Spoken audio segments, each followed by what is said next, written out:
फिर भी उसके कोमल स्वर से यह पता चल गया कि उसके साथ खिलवाड़ नहीं किया जा सकता। ये नियमित ग्राहक अक्सर जू नैनियन के घर पर खाना खाते थे और उससे परिचित थे। नैनियन बहुत सहज स्वभाव के थे और हमेशा उनके साथ दयालुता से पेश आते थे। जब वह बोलती थी तो चिल्ला रहे ग्राहक वहीं रुक जाते थे और उसकी ओर देखने लगते थे, ये जानने के लिए उत्सुक कि वह क्या कहती है। जू नैनियन ने तीनों उपद्रवियों की ओर शांति से देखा, उन्हें उनसे बहस करने की कोई जल्दी नहीं थी। यहाँ आने से पहले किन फैंग ने जू नैनियन को स्थिति के बारे में पहले ही बता दिया था, इसलिए वह घबराई हुई या परेशान नहीं थी। उन्होंने दर्शकों की ओर देखा और कहा, मेरे परिवार का रेस्तरां लगभग 3 महीने से यहाँ खुला है और मैं जानती हूँ कि आप में से कई लोग हमारे नियमित ग्राहक हैं। मैं बस ये पूछना चाहता हूँ कि क्या आप में से किसी को इतने लंबे समय तक हमारा खाना खाने के बाद कभी अस्वस्थ महसूस हुआ है। उसके प्रश्न ने चिंतित नियमित यात्रियों को आश्चर्यचकित कर दिया। दरअसल वे हर कुछ दिनों में उसके मक्खन लगे नूडल्स खाने के लिए उसके घर दौड़े चले आते थे। वे स्वयं को रोक नहीं सके क्योंकि नूडल्स इतने स्वादिष्ट थे कि उनका विरोध करना कठिन था। इसके अलावा कीमतें सस्ती थीं और जहां तक उन्हें याद था कभी भी कुछ गलत नहीं हुआ था। न केवल भोजन विषाक्तता की कोई घटना नहीं हुई, बल्कि दस्त का भी कोई मामला सामने नहीं आया। उसके नूडल्स मसालेदार और सुन्न करने वाले होने के बावजूद जिन लोगों को आमतौर पर मसालेदार भोजन खाने से दस्त हो जाते थे, उनके यहाँ भोजन करने के बाद उन्हें ऐसी कोई समस्या नहीं हुई। यहाँ कभी भी भोजन विषाक्तता की घटना नहीं हुई थी। एक बुजुर्ग महिला ने कहा, वास्तव में मैंने ऐसा नहीं किया है। मेरी उम्र में मसालेदार भोजन खाने से हमेशा दस्त हो जाते हैं, लेकिन मैं खुद को रोक नहीं पाता। अब जब आपने इसका उल्लेख किया है तो मुझे एहसास हुआ कि आपके भोजन के साथ मुझे कभी भी यह समस्या नहीं हुई, भले ही वह बहुत मसालेदार और सुन्न करने वाला हो। वृद्ध महिला के शब्द कई नियमित लोगों को प्रभावित कर गए। ये बात सचमुच सच लग रही थी। कभी कभी दस्त का कारण अशुद्ध भोजन नहीं बल्कि अत्यधिक मसाले होते हैं। उनका खाना खाने के बाद उन्हें कभी दस्त नहीं हुआ। जब उसने सुना कि कुछ लोग सहमत हैं तो जू नैनियन ने हल्के से मुस्कुराते हुए कहा, आप सभी मेरे नियमित ग्राहक हैं और मेरा मानना है कि आपको समझने के लिए कई चीज़ों को स्पष्ट रूप से बताने की आवश्यकता नहीं है। यहाँ हमारा व्यवसाय पूरी सड़क पर सबसे व्यस्त है, जिससे स्वाभाविक रूप से ईर्ष्या उत्पन्न होती है। ऐसा कहने के बाद ग्राहकों को कुछ समझ में आया और वे तीनों के परिवार के साथ जू नैनियन पर हमला करने में शामिल नहीं हुए, बल्कि वे ये सुनने के लिए इंतजार करने लगे कि वह क्या कहेगी। लेकिन अभी भी काफ़ी लोग थे जो तमाशबीन की तरह नाटक देख रहे थे। ये देखकर कि स्थिति उनके विरुद्ध हो रही है, वृद्ध महिला और युवा महिला ने फिर से चिल्लाना शुरू कर दिया। ऐसा लगता है कि आपका परिवार इससे बचने की कोशिश कर रहा है। मेरी पोती को आपके घर पर गंदा खाना खाने से फूड पॉइजनिंग हो गई और उसे अस्पताल भेजना पड़ा। चाहे आप इसे कितनी भी अच्छी तरह से कहें, आपको फिर भी क्षतिपूर्ति करनी होगी। बूढ़ी औरत रोई और क्रूरता से कोसने लगी। उसकी बहू और बेटा भी चिल्लाए, बिल्कुल, हमें ये अच्छे शब्द मत दो, भुगतान करो। यदि आप आज हमें मुआवजा नहीं देंगे तो हम पुलिस को बुलाएंगे और मामला सुलझा लेंगे। इन शब्दों पर जू नैनियन ने अपने होठों पर मुस्कुराहट ला दी। उसकी आंखें चमक उठी जब उसने उस हृष्ट-पुष्ट आदमी को देखा। आपका दावा है कि आपकी बेटी को मेरे घर पर खाना खाने से फूड पॉइजनिंग हो गई। तो मैं आपसे पूछता हूँ, आपकी बेटी कितनी उम्र की है? वह मेरे रेस्तरां में कब आई? वह किसके साथ आई थी और उसे कब अस्पताल ले जाया गया था? उसने कई गहन प्रश्न पूछे। उसकी निगाहें उसके सामने खड़े हटे कट्टे आदमी पर गड़ी हुई थीं। पूछने के बाद उसके होठों पर हल्की मुस्कान आ गई और उसी क्षण उसकी चमकदार सुंदरता ने सभी को चकित कर दिया। वह बलवान व्यक्ति जू नैनियन की मुस्कान से इतना मोहित हो गया कि एक क्षण के लिए वह अपना संयम खो बैठा। ये देखकर उसकी पत्नी ने उसे कठोर फटकार लगाए। वह आदमी तुरंत वास्तविकता में आ गया। उसका चेहरा लाल हो गया। खुद को हिम्मत देने के लिए वह चिल्लाया, तुम बकवास करना बंद करो, भुगतान करो। अगर आज मुआवजा नहीं मिला तो यह मामला सुलझ नहीं पाएगा। ठीक है, मैं मुआवजा दे दूंगा। 3 सदस्यों वाले परिवार को आश्चर्यचकित करते हुए जू नैनियन ने मुस्कुराते हुए कहा। तीनों अचंभित रह गए और यान कुइहुआ ने तुरंत अपनी बेटी को याद दिलाया। केवल जू जिकियांग ने अपनी बहन को शांत चेहरे से देखा। जू नैनियन की मुस्कान अपरिवर्तित रही। भले ही यह हत्या थी, पुलिस को अभी भी सबूत खोजने की आवश्यकता होगी। आप दावा करते हैं कि मेरी जगह से कुछ खाने के बाद आपकी बेटी को जहर हो गया, इसलिए कम से कम आपको मेरे सभी सवालों के जवाब देने चाहिए। उस हटे कट्टे आदमी ने अपनी पत्नी से नजरें मिलाईं और भीड़ में मौजूद उस दुबले पतले काले आदमी ने फिर से शोर मचाना शुरू कर दिया और बोलते हुए वह धार्मिक होने का दिखावा करने लगा। बॉस, यहाँ उनसे बहस करने का कोई मतलब नहीं है। वे बस कुछ मुआवजा मांग रहे हैं और उन्होंने आपके लिए इसे मुश्किल नहीं बनाया है। बस उन्हें भुगतान कर दीजिए और काम निपटा दीजिए, अन्यथा ये गड़बड़ी आपके व्यवसाय को प्रभावित करेगी। दुबले पतले और काले आदमी के चेहरे पर ऐसा भाव था कि मैं तुम्हारे लिए बोल रहा हूं, और उसकी नज़र जू नैनियन की ओर धूर्तता से थी। सामान्यतः मिलनसार जू नैनियन ने यह सुनकर उसे ठंडी निगाह से देखा और स्पष्ट रूप से कहा, तुम कौन हो? मेरे पारिवारिक मामलों के बारे में चिल्लाना तुम्हारा काम नहीं है। किस आधार पर मुआवजा दिया जाएगा? क्या आपने देखा कि मेरा खाना खाने के बाद उनकी लड़की को अस्पताल भेजा गया? यदि नहीं, तो मेरा सुझाव है कि आप अपना मुंह बंद रखें। अपने शब्दों में उन्होंने दूसरों को यह संकेत दिया कि वास्तव में उनके सामान में कुछ गड़बड़ थी। ऐसा प्रतीत होता है कि वह उसके बचाव में बोल रहा था, लेकिन वास्तव में वह उसे यह स्वीकार करने के लिए प्रेरित कर रहा था कि उसके सामान में कोई समस्या है। यदि ऐसा है, तो क्या वह भविष्य में भी अपनी दुकान खुली रख सकेगी? एक बार जब वह बोल पड़ी, तो जू नैनियन को 3 लोगों के इस परिवार के साथ आगे कोई दिखावा करने में कोई दिलचस्पी नहीं थी और उसने सीधे कहा, यदि आप आज इस स्थिति को स्पष्ट नहीं करते हैं, तो मैं ईमानदारी से एक पैसा भी नहीं दूंगा। जू नैनियन का रुख प्रभुत्वपूर्ण और समझौताहीन था। तीनों ने जल्दी से एक दूसरे को देखा। बूढ़ी औरत आगे बढ़ी, तो मैं बोलूंगी, इसमें डरने की क्या बात है? मेरी पोती आज सुबह आपकी दुकान पर गई थी। खाने के बाद उसके पेट में दर्द हुआ, फिर मुंह से झाग आने लगा और मेरा बेटा उसे अस्पताल ले गया, जहां उसे बड़ी मुश्किल से बचाया जा सका। इसीलिए हम आपसे हिसाब बराबर करने के लिए यहां आए हैं। ये सुनकर जू नैनियन ने व्यंग्य किया, तुम्हारा घर कहाँ है? और आप उसे किस अस्पताल ले गए? जब भी उनमें से कोई बोलता तो वे दूसरों की ओर देखते। स्पष्टतः वे कुछ करने की योजना बना रहे थे। बूढ़ी दादी अधिक मुआवजे की संभावना को देखते हुए उस सबसे समृद्ध स्थान की ओर चली गईं, जिसे वे जानती थीं। हम नानशुई रोड पर रहते हैं, जहां अमीर लोग रहते हैं। हमारे पास पैसे हैं और हमारे पोते को नानचेन काउंटी फर्स्ट हॉस्पिटल ले जाया गया। क्या आपको लगता है कि अगर हम अपनी पोती के लिए न्याय की मांग नहीं करते तो हमें आपके पैसों की परवाह है? खामियों से भरी उनकी कहानी ने जू नैनियन को हंसाया। उसकी निगाहें बर्फीली हो गईं। क्या संयोग है, मैं भी नानशुई रोड पर रहती हूँ।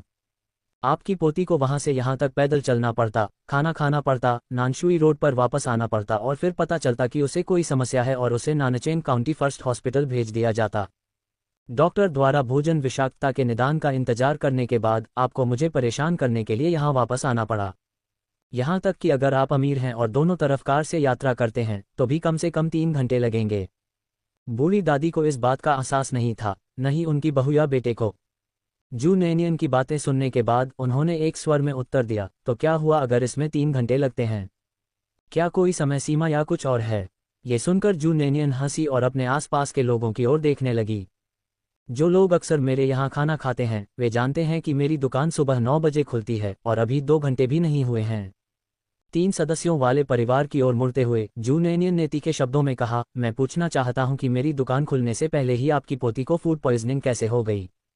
बूढ़ी औरत चालाक थी और उसे तुरंत एहसास हो गया कि वह जू नैनियन से मात खा चुकी है।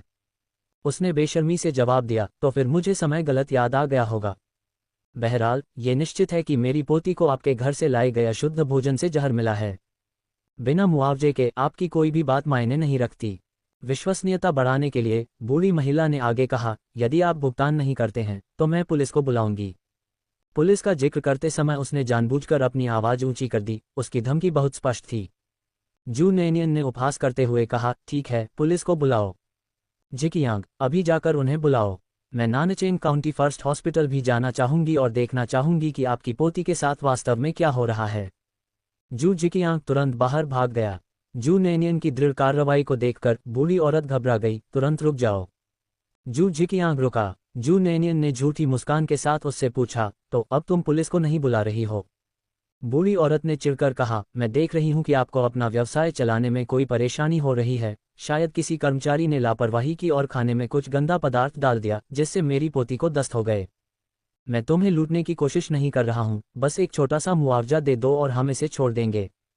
जू नैनियन ने व्यंग्यात्मक लहजे में कहा, यह ऐसा कुछ नहीं है जिसके बारे में आप कह सकते हैं कि यह खत्म हो गया और यह खत्म हो जाएगा। सभी को स्पष्ट रूप से समझ आ गया कि क्या हो रहा है। ऐसा प्रतीत होता है कि वे एक ऐसे परिवार के साथ काम कर रहे थे जो पैसे ठगना चाहता था। जू नैनियन द्वारा पुलिस को बुलाने की बात सुनकर बूढ़ी महिला की बहू और बेटा पहले ही घबरा गए थे। उनकी बेटी कहाँ थी जो अस्पताल में पड़ी थी? घर पर उनका केवल एक बड़ा बेटा था।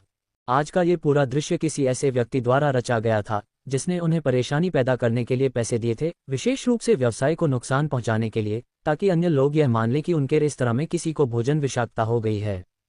जब 30 युआन का प्रस्ताव हो तो 3 लोगों का परिवार इस सौदे से क्यों इनकार करेगा? उन्हें इतना अच्छा अवसर और कहाँ मिल सकता था? तो वे तीनों बस इसके साथ चले गए। प्रारंभ में जब वे वहां पहुंचे तो उन्होंने प्रतिष्ठान से मुआवजा मांगने की योजना नहीं बनाई थी, वे सिर्फ हंगामा खड़ा करना चाहते थे। आखिरकार जिस व्यक्ति ने उन्हें भुगतान किया था उसने कहा था कि इसका उद्देश्य केवल लोगों को यह विश्वास दिलाना था कि इस रेस्तरां का खाना गंदा है और फिर वे हंगामा मचाने के बाद वहां से जा सकते हैं। इस प्रकार उनके पास कोई वास्तविक योजना नहीं थी। उस व्यक्ति ने कहा था कि अफवाह से डर लगता है, चाहे वह सच हो या झूठ, इससे कोई फर्क नहीं पड़ता। महत्वपूर्ण बात यह थी कि ग्राहकों को आशंकित किया जाए। लेकिन यहां पहुंचने पर और ये देखकर कि व्यापार कितना अच्छा चल रहा है, तीनों में अचानक लालच पैदा हो गया। उन्होंने सोचा कि चूंकि वे पहले से ही यहाँ थे, इसलिए शायद मालिक स्थिति को लेकर ज़्यादा हंगामा करने से बचने के लिए उन्हें भुगतान करना पसंद करेंगे। उन्हें उम्मीद नहीं थी कि उन्हें एक ऐसी बूढ़ी महिला का सामना करना पड़ेगा जो उन्हें पैसे देने से इनकार कर देगी। उसने न केवल पैसे नहीं दिए बल्कि उनके साथ गाली गलौज भी की। ये सिलसिला तब तक चलता रहा जब तक कि वे इस अजीब सी स्थिति तक नहीं पहुंच गए। उनके पास हताश होकर अपना काम जारी रखने के अलावा कोई विकल्प नहीं बचा था। उन्हें उम्मीद नहीं थी कि जू नेनियन आते ही कुछ ही शब्दों में उनके झूठ का पर्दाफाश कर देंगी। और वह पुलिस को भी बुलाना चाहती थी। जो लोग जीवन भर साधारण लोग रहे हैं, उन्हें सबसे अधिक डर पुलिस से लगता है। उनकी कहानी सच नहीं थी, इसलिए अपराध बोध के कारण वे थाने ले जाए जाने और कुछ दिनों तक जेल में बंद रहने से डर रहे थे। इसलिए वे एक क्षण में घबरा गए और उस बूढ़ी औरत को बुरी तरह खींचने लगे। बहू, जो सबसे ज्यादा रो रही थी, कांपती हुई आवाज में बोली, माँ, चलो वापस चलते हैं। चलो इसे जाने दें। मैं देखती हूं कि एक महिला के लिए अकेले व्यवसाय चलाना आसान नहीं है। आइए हम उसके लिए इसे कठिन न बनाएं, खासकर तब जब हमारे परिवार के पास पैसे की कमी नहीं है। वृद्ध महिला को अपने किए पर पहले से ही पछतावा हो रहा था, इसलिए उसने अपनी बहू की बातों से बाहर निकलने का मौका ढूंढ लिया। ठीक है, तो हम इस मामले को इतना बड़ा मुद्दा नहीं बनाएंगे। ये कहकर वे तीनों जाने के लिए मुड़े। जू नेनियन ने ठंडी सांस ली और कहा कि बाहर निकलने का रास्ता तलाशते समय भी वे खुद को अच्छा दिखाना नहीं भूलते। क्या वे सचमुच सोचते थे कि वह एक ऐसी लड़की थी जिसे कोई भी आकर धमका सकता था? तीनों को जाने की कोशिश करते देख जू नेनियन ने ठंडे स्वर में कहा, झाओपांग, उन्हें रोको। जिकियांग, जाओ पुलिस को बुलाओ। वे तीनों तुरंत घबरा गए। तुम अभी भी पुलिस को क्यों बुला रहे हो? उन्होंने कहा, हम अब इस पर आगे नहीं बढ़ रहे हैं। हालांकि उन्होंने यही कहा था, लेकिन बोलते समय उनकी आवाज़ कांप रही थी। जू नेनियन को इसकी कोई परवाह नहीं थी। यदि उन्होंने उसके लिए परेशानी खड़ी करने की हिम्मत की तो उन्हें परिणाम भुगतने के लिए तैयार रहना चाहिए। जब जू नेनियन ने पहली बार किन फैंग से बात की तो उसे कुछ चिंताएं हुईं। उस समय उसे ये संदेह नहीं था कि कोई जानबूझकर परेशानी पैदा करने आया है। उन्होंने सोचा कि शायद उनके बच्चे ने गलती से कोई ऐसी चीज़ खा ली होगी जिससे भोजन विषाक्तता हो सकती है, और फिर संयोगवश उसने जू के बीफ टेलो नूडल्स खा लिए होंगे, जिसके कारण ये गलतफहमी पैदा हुई। जब वह यहाँ पहुंची और देखा कि 3 सदस्यों वाला परिवार केवल मुआवजे के बारे में चिल्ला रहा है, अपने बच्चे के लिए न्याय मांगने के बारे में एक शब्द भी नहीं कह रहा, तब उसे कुछ संदेह हुआ। उनकी पूरी बातचीत पैसों के इर्द गिर्द ही केंद्रित थी, इसलिए उसे शक हो गया। इस संदेह के साथ ही उसे जल्दी ही पता चल गया कि कुछ तो गड़बड़ है। उसने तो बस झांसा दिया था और वह जानकारी पाने के लिए काफ़ी थी जो वह चाहती थी। अपने पिछले जीवन में वह समाज के निचले स्तर से ऊपर तक पहुंची थी और उसने हर तरह के लोगों को देखा था। झाओपांग ने तीनों को जाने से रोक दिया। बेशक झाओपांग अकेले 3 लोगों को रोक नहीं सकता था। ग्राहकों को जब यह एहसास हुआ कि उनके साथ धोखा हुआ है तो वे दरवाजे पर जमा हो गए और तीनों को अंदर नहीं जाने दिया। फैक्ट्री की एक लड़की, जो पहले बुरी तरह डर गई थी, सबसे जोर से चिल्लाई, उन्हें रोको, उन्हें भागने मत दो। अब तीनों सचमुच घबरा गए। वे मुने और जू नेनियन से विनती करने लगे, श्रीमती, दयालु श्रीमती, कृपया हम पर दया करें और हमें जाने दें। हम ये दृश्य नहीं बनाना चाहते थे। किसी ने हमें आपके घर आकर परेशानी खड़ी करने के लिए पैसे दिए हैं। उन्होंने विनती की, यदि आप मुकदमा करने जा रहे हैं तो उस व्यक्ति पर मुकदमा करें। ओह, जू नेनियन ये सुनकर मुस्कुराया, तो बताओ, तुम्हें यहाँ आने के लिए किसने पैसे दिए? बूढ़ी डायन और उसकी बहू ने एक दूसरे को देखा और हटे कट्टे आदमी का चेहरा शर्म से लाल हो गया। दर्शकों को पहले ही यह आभास हो गया था कि कुछ गड़बड़ है, लेकिन जब उन्होंने खुलेआम ये बात स्वीकार की तो उनका प्रभाव अलग ही हुआ। ये जानने पर कि किसी ने जानबूझकर जू नेनियन के रेस्तरां की प्रतिष्ठा को धूमिल करने के लिए पैसे दिए थे, वे क्रोधित हो गए। उन दिनों अधिकांश लोग बड़े ही गर्मजोशी से भरे होते थे, खासकर जब दूसरों के काम में दखल देने की बात आती थी तो वे और भी अधिक उत्साही होते थे। ये सुनकर किसी ने गुस्से से कहा, बोलो, तुम्हें यहाँ आकर परेशानी खड़ी करने के लिए किसने पैसे दिए? छी, बेशर्म। बूढ़ी महिला ने जब देखा कि मामला इतना बिगड़ गया है तो उसने दांत पीसते हुए कहा, ये पड़ोस की दुकान की मालकिन ही थी जिसने हमें यहाँ बुलाया था। तभी भीड़ में से कोई चुपचाप निकल जाने की कोशिश कर रहा था, लेकिन बूढ़ी महिला ने उसे देख लिया और इशारा करते हुए कहा, ये वही है, ये वही है। वहां मौजूद लोगों ने पड़ोसी दुकान के मालिक को पकड़ लिया जो भागने की कोशिश कर रहा था। बूढ़ी महिला ने जल्दी से अपनी जेब से पैसे निकाले और उसे अपने हाथ में रख लिया। हम ऐसा नहीं करेंगे, ये लो तुम्हारे पैसे वापस। बोलने के बाद वह अपने बेटे और बहू को खींचकर वहां से जाने की कोशिश करने लगी। जू नेनियन उन्हें जाने नहीं दे रहा था। उसने झाओपान को एक नज़र से उन्हें रोकने का संकेत दिया। पुलिस स्टेशन यहां से ज्यादा दूर नहीं था और जू जिकियांग ने कुछ ही देर में पुलिस को वापस बुला लिया। अधिकारी युवा था, उसके चेहरे पर निष्ठा और ईमानदारी झलक रही थी। कठोर भाव के बावजूद वह काफी सुंदर दिख रहा था।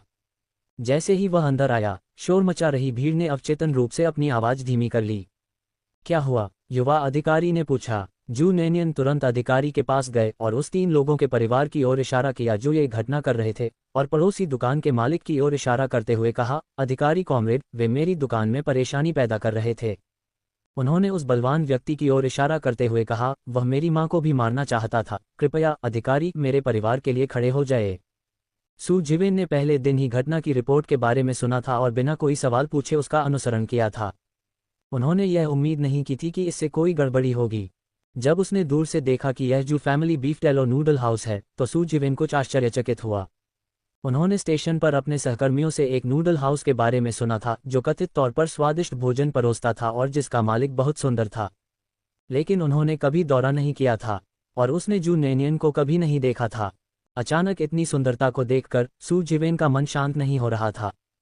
यह ऐसी चीज नहीं थी जिसे केवल सुंदर शब्द से वर्णित किया जा सके। वह मानो धरती पर उतरी पड़ी थी। सू जिवेन को लगा कि उसके मस्तिष्क में तुरंत ही रक्त भर गया है। उसकी त्वचा बहुत गोरी थी और उसकी आंखें बहुत सुंदर थीं।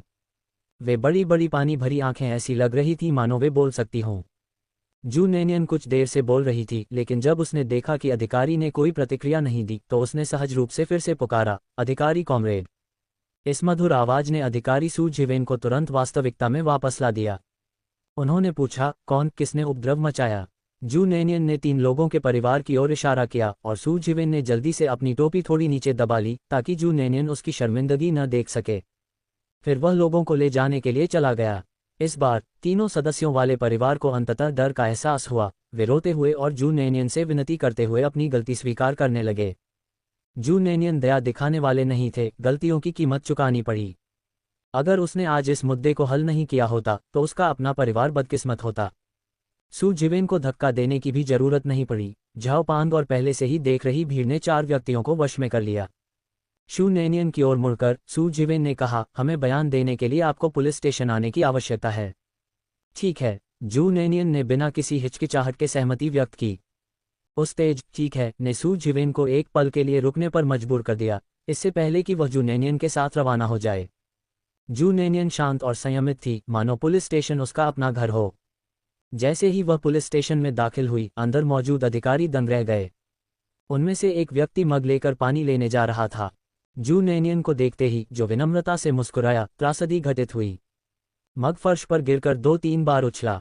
सू जिवेन ने भौहें चढ़ाईं, उन सबके लिए थोड़ी शर्मिंदा थी। क्या उन्होंने कभी एक सुंदर लड़की नहीं देखी थी?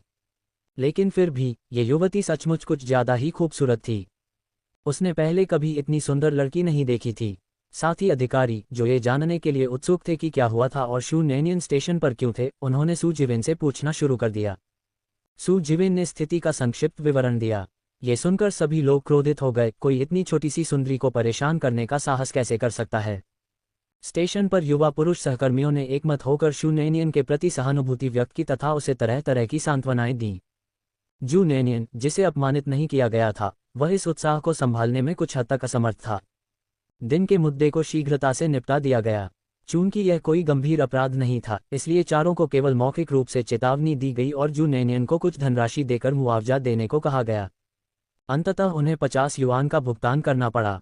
इस बात से राहत महसूस करते हुए कि उन्हें जेल नहीं जाना पड़ेगा, चारों ने तुरंत पैसे चुका दिए। जू नेनियन ने बिना किसी शिष्टाचार के पैसे स्वीकार कर लिए। अपना बयान पूरा करने के बाद जू नेनियन जाने के लिए तैयार थी।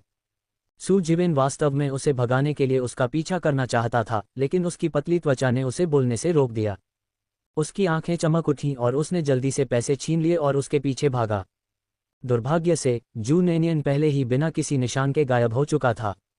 सौभाग्य से सू जिवेन को अपने परिवार के रेस्तरां का रास्ता याद था। उसने सोचा कि वह मामलों को निपटाने के लिए वहां वापस आ सकती है, इसलिए उसने पैसे लिए और उस दिशा में भाग गया। दरअसल पुलिस स्टेशन से निकलने के बाद जू नैनियन रेस्तरां में वापस चला गया। हाल ही में हुए हंगामे के बाद रेस्तरां में कारोबार इतना बढ़ गया था कि विस्फोट की स्थिति आ गई थी। जब शू नैनियन वहां आई तो उन्हें भी लगा कि कहीं वह गलत जगह तो नहीं आ गई हैं। एक ग्राहक ने जू नैनियन को वापस आते देखा और पूछा, बॉस, क्या उन लोगों को सजा दी गई थी? वक्ता 40 वर्ष से अधिक आयु का व्यक्ति था और उसे सुनकर कई अन्य लोग भी शू नैनियन की ओर देखने लगे और पूछने लगे, हाँ बॉस, क्या जांग दे के उन बदमाशों को पुलिस ने बंद कर दिया था? जू नैनियन ने अपने होठों को एक साथ दबाया और मुस्कुराए, आप सभी को आपके विश्वास और चिंता के लिए धन्यवाद, उन्हें वह सजा मिली है जिसके वे हकदार थे। बोलने के बाद जू नैनियन ने बातचीत जारी नहीं रखी और काउंटर की ओर चली गईं। जू दावेई काउंटर पर थे और खातों का ध्यान रख रहे थे। जब 3 लोगों के उस परिवार ने हंगामा मचाया तो यान कुइहुआ ने उसे किसी काम से बाहर भेज दिया था और जब तक वह वापस लौटा उन्हें पुलिस स्टेशन ले जाया जा चुका था।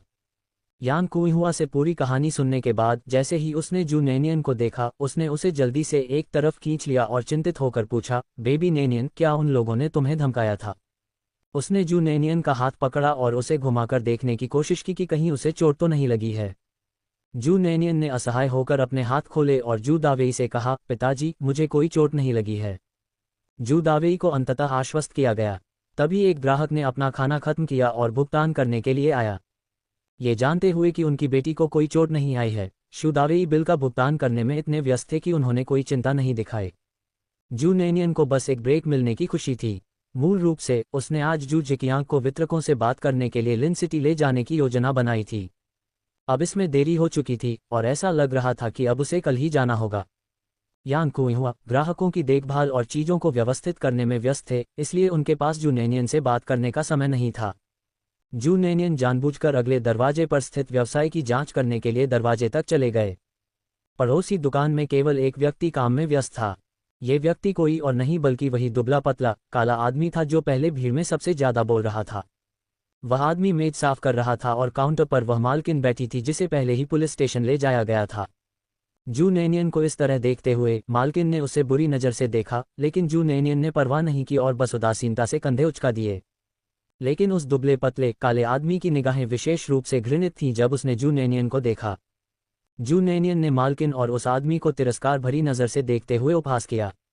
उन्होंने उसे परेशान करने के लिए ऐसी धूर्त चालें चलने का साहस किया। क्या वे सचमुच सोचते थे कि वह इतनी आसानी से पकड़ी जा सकने वाली चीज़ है जिसे वे अपनी इच्छानुसार कुचल सकते हैं और ढाल सकते हैं? मुआवजे की मांग के लिए पुलिस को बुलाना तो बस पहला कदम था। वह कभी भी माफ़ कर देना और भूल जाना वाली कहावत पर विश्वास नहीं करती थी। वह केवल इतना जानती थी कि यदि कोई उसे ज़रा भी चोट पहुंचाता है तो उसे उसकी कीमत अपनी हड्डियों और चमड़ी से चुकानी होगी। गंदा खेल कौन नहीं खेल सकता? क्या वे सोचते थे कि केवल वे ही सक्षम हैं? किसके पास कुछ टेढ़े विचार नहीं थे? ये सब इस बात पर निर्भर करता है कि आप उन पर कार्रवाई करना चाहते हैं या नहीं। जू नैनियन ने अपना तिरस्कार बिल्कुल स्पष्ट कर दिया। विशेषकर जब मालकिन उसे घूरती तो वह घृणा से उसकी ओर देखती और फिर जैसे किसी घृणित वस्तु को देख रही हो घृणा से अपनी आंखें फेर लेती। इससे मालकिन बहुत नाराज हो गई। उसे परेशान करने के बाद जू नैनियन वापस मुड़ा और रेस्तरां में लौट आया। रेस्तरां के अंदर एक मध्यम आयु वर्ग का व्यक्ति सूट पहने हुए था जो आराम से जू नैनियन के रेस्तरां से मक्खन नूडल्स का आनंद ले रहा था। जब पिछले 3 लोग हंगामा करने आए थे तब यह अधेड़ उम्र का आदमी दरवाजे पर खड़ा था। उन्होंने अपनी आंखों से देखा था कि कैसे जू नैनियन ने कठिनाइयों का समाधान किया।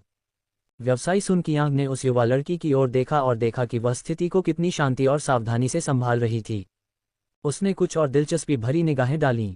कोई भी पुरुष स्वाभाविक रूप से उसके जैसी सुंदर और स्मार्ट महिला पर अधिक ध्यान देगा, लेकिन सुन कियांग अलग था। उसकी पत्नी और बच्चे थे और वह अपनी पत्नी से बहुत प्यार करता था। इसलिए उस युवती की असाधारण सुंदरता से आश्चर्यचकित होने के अलावा उसके मन में और कोई विचार नहीं था। उसे उसके फलते फूलते व्यवसाय के पीछे के रहस्य में दिलचस्पी थी। इस प्रकार वह अंदर आया और एक कटोरा आजमाया। स्वाद उसकी कल्पना से कई गुना बेहतर था और पूरे जियांगन में खाने के बाद सुन कियांग ये दावा कर सकता था कि ये सबसे स्वादिष्ट नूडल्स थे जो उसने कभी चखे थे।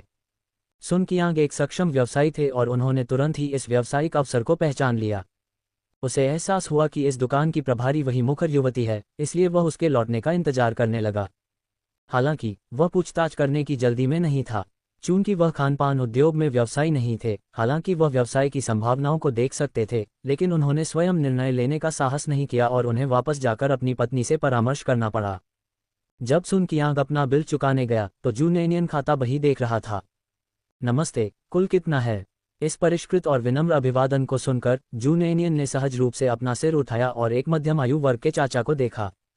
इस चाचा का आभामंडल बहुत प्रभावशाली था, उनकी उपस्थिति मात्र ही उन्हें दूसरों से अलग दिखाने के लिए पर्याप्त थी। हालांकि जू नेनियन वास्तव में इस मध्यम आयु वर्ग के व्यक्ति के आकर्षण की सराहना नहीं कर सकी, उसने बस सोचा कि वह किसी ऐसे व्यक्ति की तरह दिखता है जो युवावस्था में बहुत सुंदर रहा होगा। एक त्वरित नज़र डालने के बाद जू नेनियन ने विनम्रता से अपनी नज़रें हटा ली, उस आदमी को घूरते हुए नहीं। जू दावेई ने कहा, 50 सेंट। 50 सेंट का जिक्र आते ही सुन कियांग चौंक गया और बोला, कितना? जू दावेई ने मन ही मन सोचा कि यह आदमी किसी प्रतिष्ठित व्यक्ति जैसा दिखता है, फिर भी उसकी सुनने की शक्ति बहुत अच्छी नहीं है। उसने कीमत दोहराई। इस बार सुन कियांग निश्चित था। स्वादिष्ट नूडल्स का ऐसा कटोरा जो किसी को भी कांपने पर मजबूर कर दे, सचमुच मात्र 50 सेंट का था। इससे वह सचमुच बहुत आश्चर्यचकित हो गया। वह जू नेनियन पर एक और नज़र डालने से खुद को रोक नहीं सका। हालांकि जू नेनियन ने इस पर ध्यान नहीं दिया। जैसे ही मध्यम आयु वर्ग के चाचा चले गए, सू जिवेन आ गए। वह दुकान में प्रवेश करने में बहुत शर्मिंदा था और दुकान के प्रवेश द्वार पर ही खड़ा रहा। जू नेनियन ने उसे देखा और कुछ आश्चर्यचकित हुआ।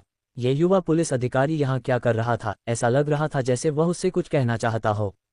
जू नेनियन ने सोचा कि शायद रिपोर्ट पूरी नहीं हुई है और उसे विवरण जोड़ने के लिए वापस जाना होगा, इसलिए वह दुकान से बाहर निकल गई। उसी समय एक सैन्य हरे रंग का पिकअप ट्रक कोने पर रुका। जैसे ही जिनयू बाहर निकलने वाला था, उसने अचानक जू नेनियन को बाहर आते देखा। उसकी आंखें चमक उठीं, उसे लगा कि उसकी पत्नी ने उसे देख लिया है, लेकिन अगले ही पल उसने चौड़ी आंखों से देखा कि जू नेनियन आधे रास्ते में ही रुक गया और उसके सामने एक युवा पुलिसकर्मी था। जिनयू की तेज नज़रों ने पुलिसकर्मी के शर्मीले व्यवहार को तुरंत पहचान लिया।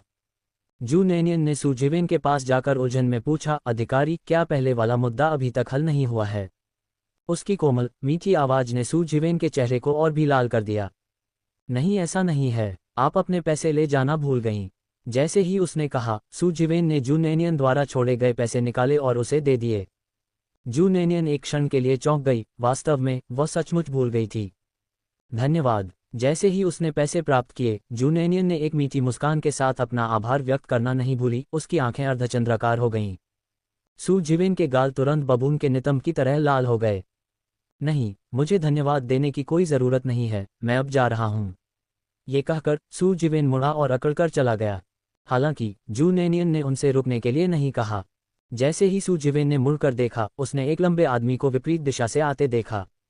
वह व्यक्ति काले रंग का कोट पहने हुए था। उसका व्यवहार ठंडा और प्रभावशाली था तथा उसका आभामंडल अजनबियों को दूर रहने की चेतावनी दे रहा था। सू जिवेन उस आदमी से निकलती कठोरता और कठोरता को महसूस कर सकती थी। आकर्षक लोग, चाहे वे पुरुष हों या महिला, आसानी से ध्यान आकर्षित करते हैं, और सू जिवेन उस आदमी की पहचान जानने के लिए उत्सुक थी। फिर उसने देखा कि वह आदमी उससे कह रहा है, इधर आओ। आवाज़ ठंडी और तीखी थी। सू जिवेन चौंका, क्या वह उससे बात कर रहा था? जैसे ही यह विचार उसके मन में आया, उसने अपने पीछे से एक कोमल आवाज़ सुनी, तुम वापस आ गए हो और पहले से ही एक भगवान की तरह व्यवहार कर रहे हो, तुम स्वर्ग क्यों नहीं चले जाते? उस मधुर आवाज़ में थोड़ी सी छेड़खानी की झलक थी, जो उसने पहले सुनी थी उससे भिन्न थी। सू जिवेन को तुरंत एहसास हुआ कि उस आदमी का यहाँ आओ उसके लिए नहीं, बल्कि उसके पीछे खड़े जू नेनियन के लिए था।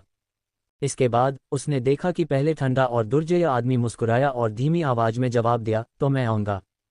उसकी आवाज़ अनुग्रह से भरी हुई थी। वह आदमी उसके पास से जू नेनियन की ओर चला गया और सू जिवेन ने अवचेतन रूप से पीछे मुड़कर देखा, और ठीक उसी समय उसने देखा कि जू नेनियन खुशी खुशी उस आदमी की बाहों में गिर रही थी। उस आदमी ने उसे कसकर पकड़ लिया। सू जिवेन का बेचैन दिल तुरंत ठंडा हो गया, मानो ठंडे पानी से भीग गया हो। तो उसके पास कोई था और उसका साथी भी बहुत प्रतिष्ठित दिखता था। जो भावनाएं अंकुरित होने लगी थीं, उन्हें शुरू में ही कुचल दिया गया। सू जिवेन ने हार मानकर आह भरी और चली गई। वह बहुत दुखी नहीं था, बस थोड़ा निराश था। जू नेनियन ने जिनयू को पकड़ते हुए देखा कि लोग उन्हें घूर रहे हैं, और उन्हें याद आया कि यह भविष्य की पीढ़ियों का खुला समाज नहीं है, और वे जल्दी से उनके आलिंगन से बाहर निकल गए। तुमने आखिरकार वापस आने का फैसला कर लिया है? उसने धीरे से पूछा। उसकी निगाहें जिनयू पर अवर्णनीय रूप से आज्ञाकारी थीं। जिनयू उसके आकर्षक छोटे रूप को सहन नहीं कर सका। यदि वह मुख्य सड़क पर न होता तो वह सचमुच उसे अपनी बाहों में भरकर जी भरकर चूमना चाहता था। जिनयू की आंखें गहरी हो गईं जब उसने उसके गाल से बाल हटाए। न्यानियन, मुझे तुम्हारी याद आई। जू नैनियन को भी उनकी याद आती थी। वह लगभग आधे महीने से गायब था, उसे उसकी याद क्यों नहीं आती? तो फिर चलो घर चलते हैं, जू नैनियन ने मुस्कुराते हुए कहा, ये देखते हुए कि जिनयू बहुत थका हुआ लग रहा था।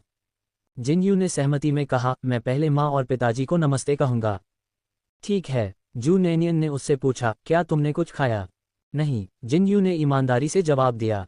जू नैनियन ने परेशान होकर कहा, तो मैं तुम्हारे लिए कुछ बना कर लाती हूँ, या फिर अगर तुम चाहो तो पहले दुकान में नूडल्स का एक कटोरा ले सकते हो। तुम मेरे लिए बनाओ, जिनयू ने कहा, मुझे अभी भूख नहीं लगी है। जू नैनियन ने सिर हिलाया और वे दोनों एक साथ दुकान में चले गए जहां जिनयू ने जू दावेई और यान कुइहुआ का अभिवादन किया। अपने दामाद को वापस आते देख यान कुइहुआ और जू दावेई बहुत खुश हुए और जू नैनियन से आग्रह किया कि वह जल्दी से वापस आए और जिनयू के साथ चले। जू नैनियन ने मूल रूप से दोनों बुजुर्गों का अभिवादन करने और फिर जिनयू के साथ घर जाने की योजना बनाई थी, लेकिन यान कुइहुआ ने उन्हें धक्का देकर दुकान से बाहर निकाल दिया। वे हंसी और आंसू के बीच फंसे हुए थे। कार में बैठते ही जू नैनियन को एहसास हुआ कि अंदर एक और व्यक्ति भी है। वह कोई और नहीं बल्कि जिन रुयांग था। जिन रुयांग ने सफ़ेद ट्रेंच कोट पहना हुआ था, संभवतः उसी शैली का जो जिनयू ने पहना हुआ था। हालांकि उनके स्वभाव पूरी तरह से अलग थे और जब तक आप ध्यान से नहीं देखेंगे आपको पता नहीं चलेगा कि उन्होंने एक जैसे कपड़े पहने हुए हैं। जिन रुयांग पिछली सीट पर सो रहा था, उसका सिर खिड़की से टिका हुआ था। ये पहली बार था जब जू नैनियन ने जिन रुयांग को बिना चश्मे के देखा था। उसकी आंखों के नीचे काले घेरे थे, वह भी थका हुआ लग रहा था, बिल्कुल जिनयू की तरह। जू नैनियन को आश्चर्य हुआ कि आखिर वे लोग ऐसा क्या कर रहे थे कि एक समान रूप से थके हुए थे। जब वह इस विषय पर सोच रही थी तभी अचानक एक जोड़ी बड़े हाथों ने उसकी आंखों को ढक लिया। जिनयू की गहरी आवाज उसके कानों में गूंजी, अपने पति की उपस्थिति में दूसरे आदमी को देखना, जबकि मैं अभी मरा भी नहीं हूं। उसके कहने के बावजूद जिनयू नाराज नहीं था, केवल कुछ ईर्ष्यालु लग रहा था। यात्री सीट पर बैठी जू नैनियन ने मजाकिया अंदाज में उसके हाथ नीचे खींचे और उसके हाथ के पीछे चूमा, अपना सिर झुकाया और उसकी ओर चमकती आंखों से देखा, तो क्या ये ठीक है अगर मैं केवल आपकी ओर देखूं? उसकी आवाज़ कोमल और मधुर थी, अत्यंत मनमोहक और मनमोहक। जिनयू इतना मोहित हो गया कि उसके अंदर खुजली होने लगी, इतनी प्यारी जवान लड़की कैसे हो सकती है? वह अतुलनीय रूप से मधुर थी, नियमों से परे। जिनयू ने पाया कि उसकी प्रेमिका ने दो अलग अलग चेहरे प्रस्तुत किए, एक दूसरों के लिए और दूसरा केवल उसके लिए। यह एहसास होने पर कि वह उससे अलग है, जिनयू को शरीर और आत्मा दोनों से अत्यंत संतुष्टि मिली। रियरव्यू मिरर में अभी भी सो रहे जिन रुयांग की एक झलक पाकर जिनयू ने जू नैनियन को चूमने के लिए मुड़कर देखा। अचानक उनके बीच एक लंबा सीधा पैर दिखाई दिया। उसके बाद जिन रुयांग की सुस्त आवाज आई, मैं अपने सामने किसी भी तरह का स्नेह प्रदर्शन स्वीकार नहीं करता। जू नैनियन का चेहरा शर्म से लाल हो गया। जैसे ही उसे एहसास हुआ कि जिनयू उसे चूमने का इरादा रखता है, उसके होंठ सिकुड़ गए। रोको यह उम्मीद नहीं थी कि वह अपने छोटे चाचा द्वारा पकड़ी जाएगी। चौंककर वह जल्दी से खिड़की से बाहर देखने लगी। जिनयू ने अपनी जीभ चटकाई और अपना पैर दूर झटक दिया। तुम्हारे लिए अच्छा है, अगर तुम इतने सक्षम हो तो जाओ और अपने लिए एक पत्नी ढूंढो। जिन रुयांग ने एक आलसी हंसी हंसते हुए कहा, मैं चाहता हूँ, बस मुझे अभी तक कोई नहीं मिला है। जिनयू ने बातचीत जारी रखने में रुचि नहीं दिखाई और तुरंत गाड़ी चलाकर चला गया। घर जाने से पहले जू नैनियन ने जिनयू को किराने का सामान खरीदने के लिए बाजार ले जाने को कहा। जैसे ही जिन रुयांग को पता चला कि जू नैनियन खाना बनाने जा रही है, उसकी तंद्रा गायब हो गई। घर पहुंचने पर वह उत्सुकता से कटोरे और चॉपस्टिक लेने के लिए रसोई की ओर भागा और खुद को घर जैसा महसूस करने लगा। इस पर जिनयू ने अत्यधिक तिरस्कार व्यक्त किया। जिन रुयांग को इस बात की परवाह नहीं थी कि उनका तिरस्कार किया जाता है या नहीं, उनकी दुनिया में बढ़िया भोजन को हर चीज से ऊपर स्थान दिया गया था। खैर, लगभग सब कुछ, सुंदरता पहले आती है और बढ़िया भोजन दूसरे स्थान पर। यद्यपि चारों ओर सुंदरता थी, लेकिन उसका इसमें कोई हिस्सा नहीं था, इसलिए जिन रुयांग केवल भोजन की प्रतीक्षा कर सकता था। जिनयू जिन रुयांग से भी अधिक थका हुआ था, क्योंकि जिनयू सेना बेस से वापस आते समय गाड़ी चला रहा था। जिन रुयांग एक मरे हुए सुअर की तरह सो गया था। ची जिन एक विशिष्ट कठोर व्यक्ति थे। उनके और जिन रुयांग जैसे लोगों द्वारा कई दिनों तक बमबारी के बावजूद ची जिन ने ये जियांगटियन का नाम नहीं छोड़ा था। असहाय रूप से वर्तमान स्थिति ये थी कि ची जिन को कानून का सामना करना पड़ेगा, क्योंकि ये जियांगटियन के लिए उसे भी नीचे खींचने का कोई रास्ता नहीं था।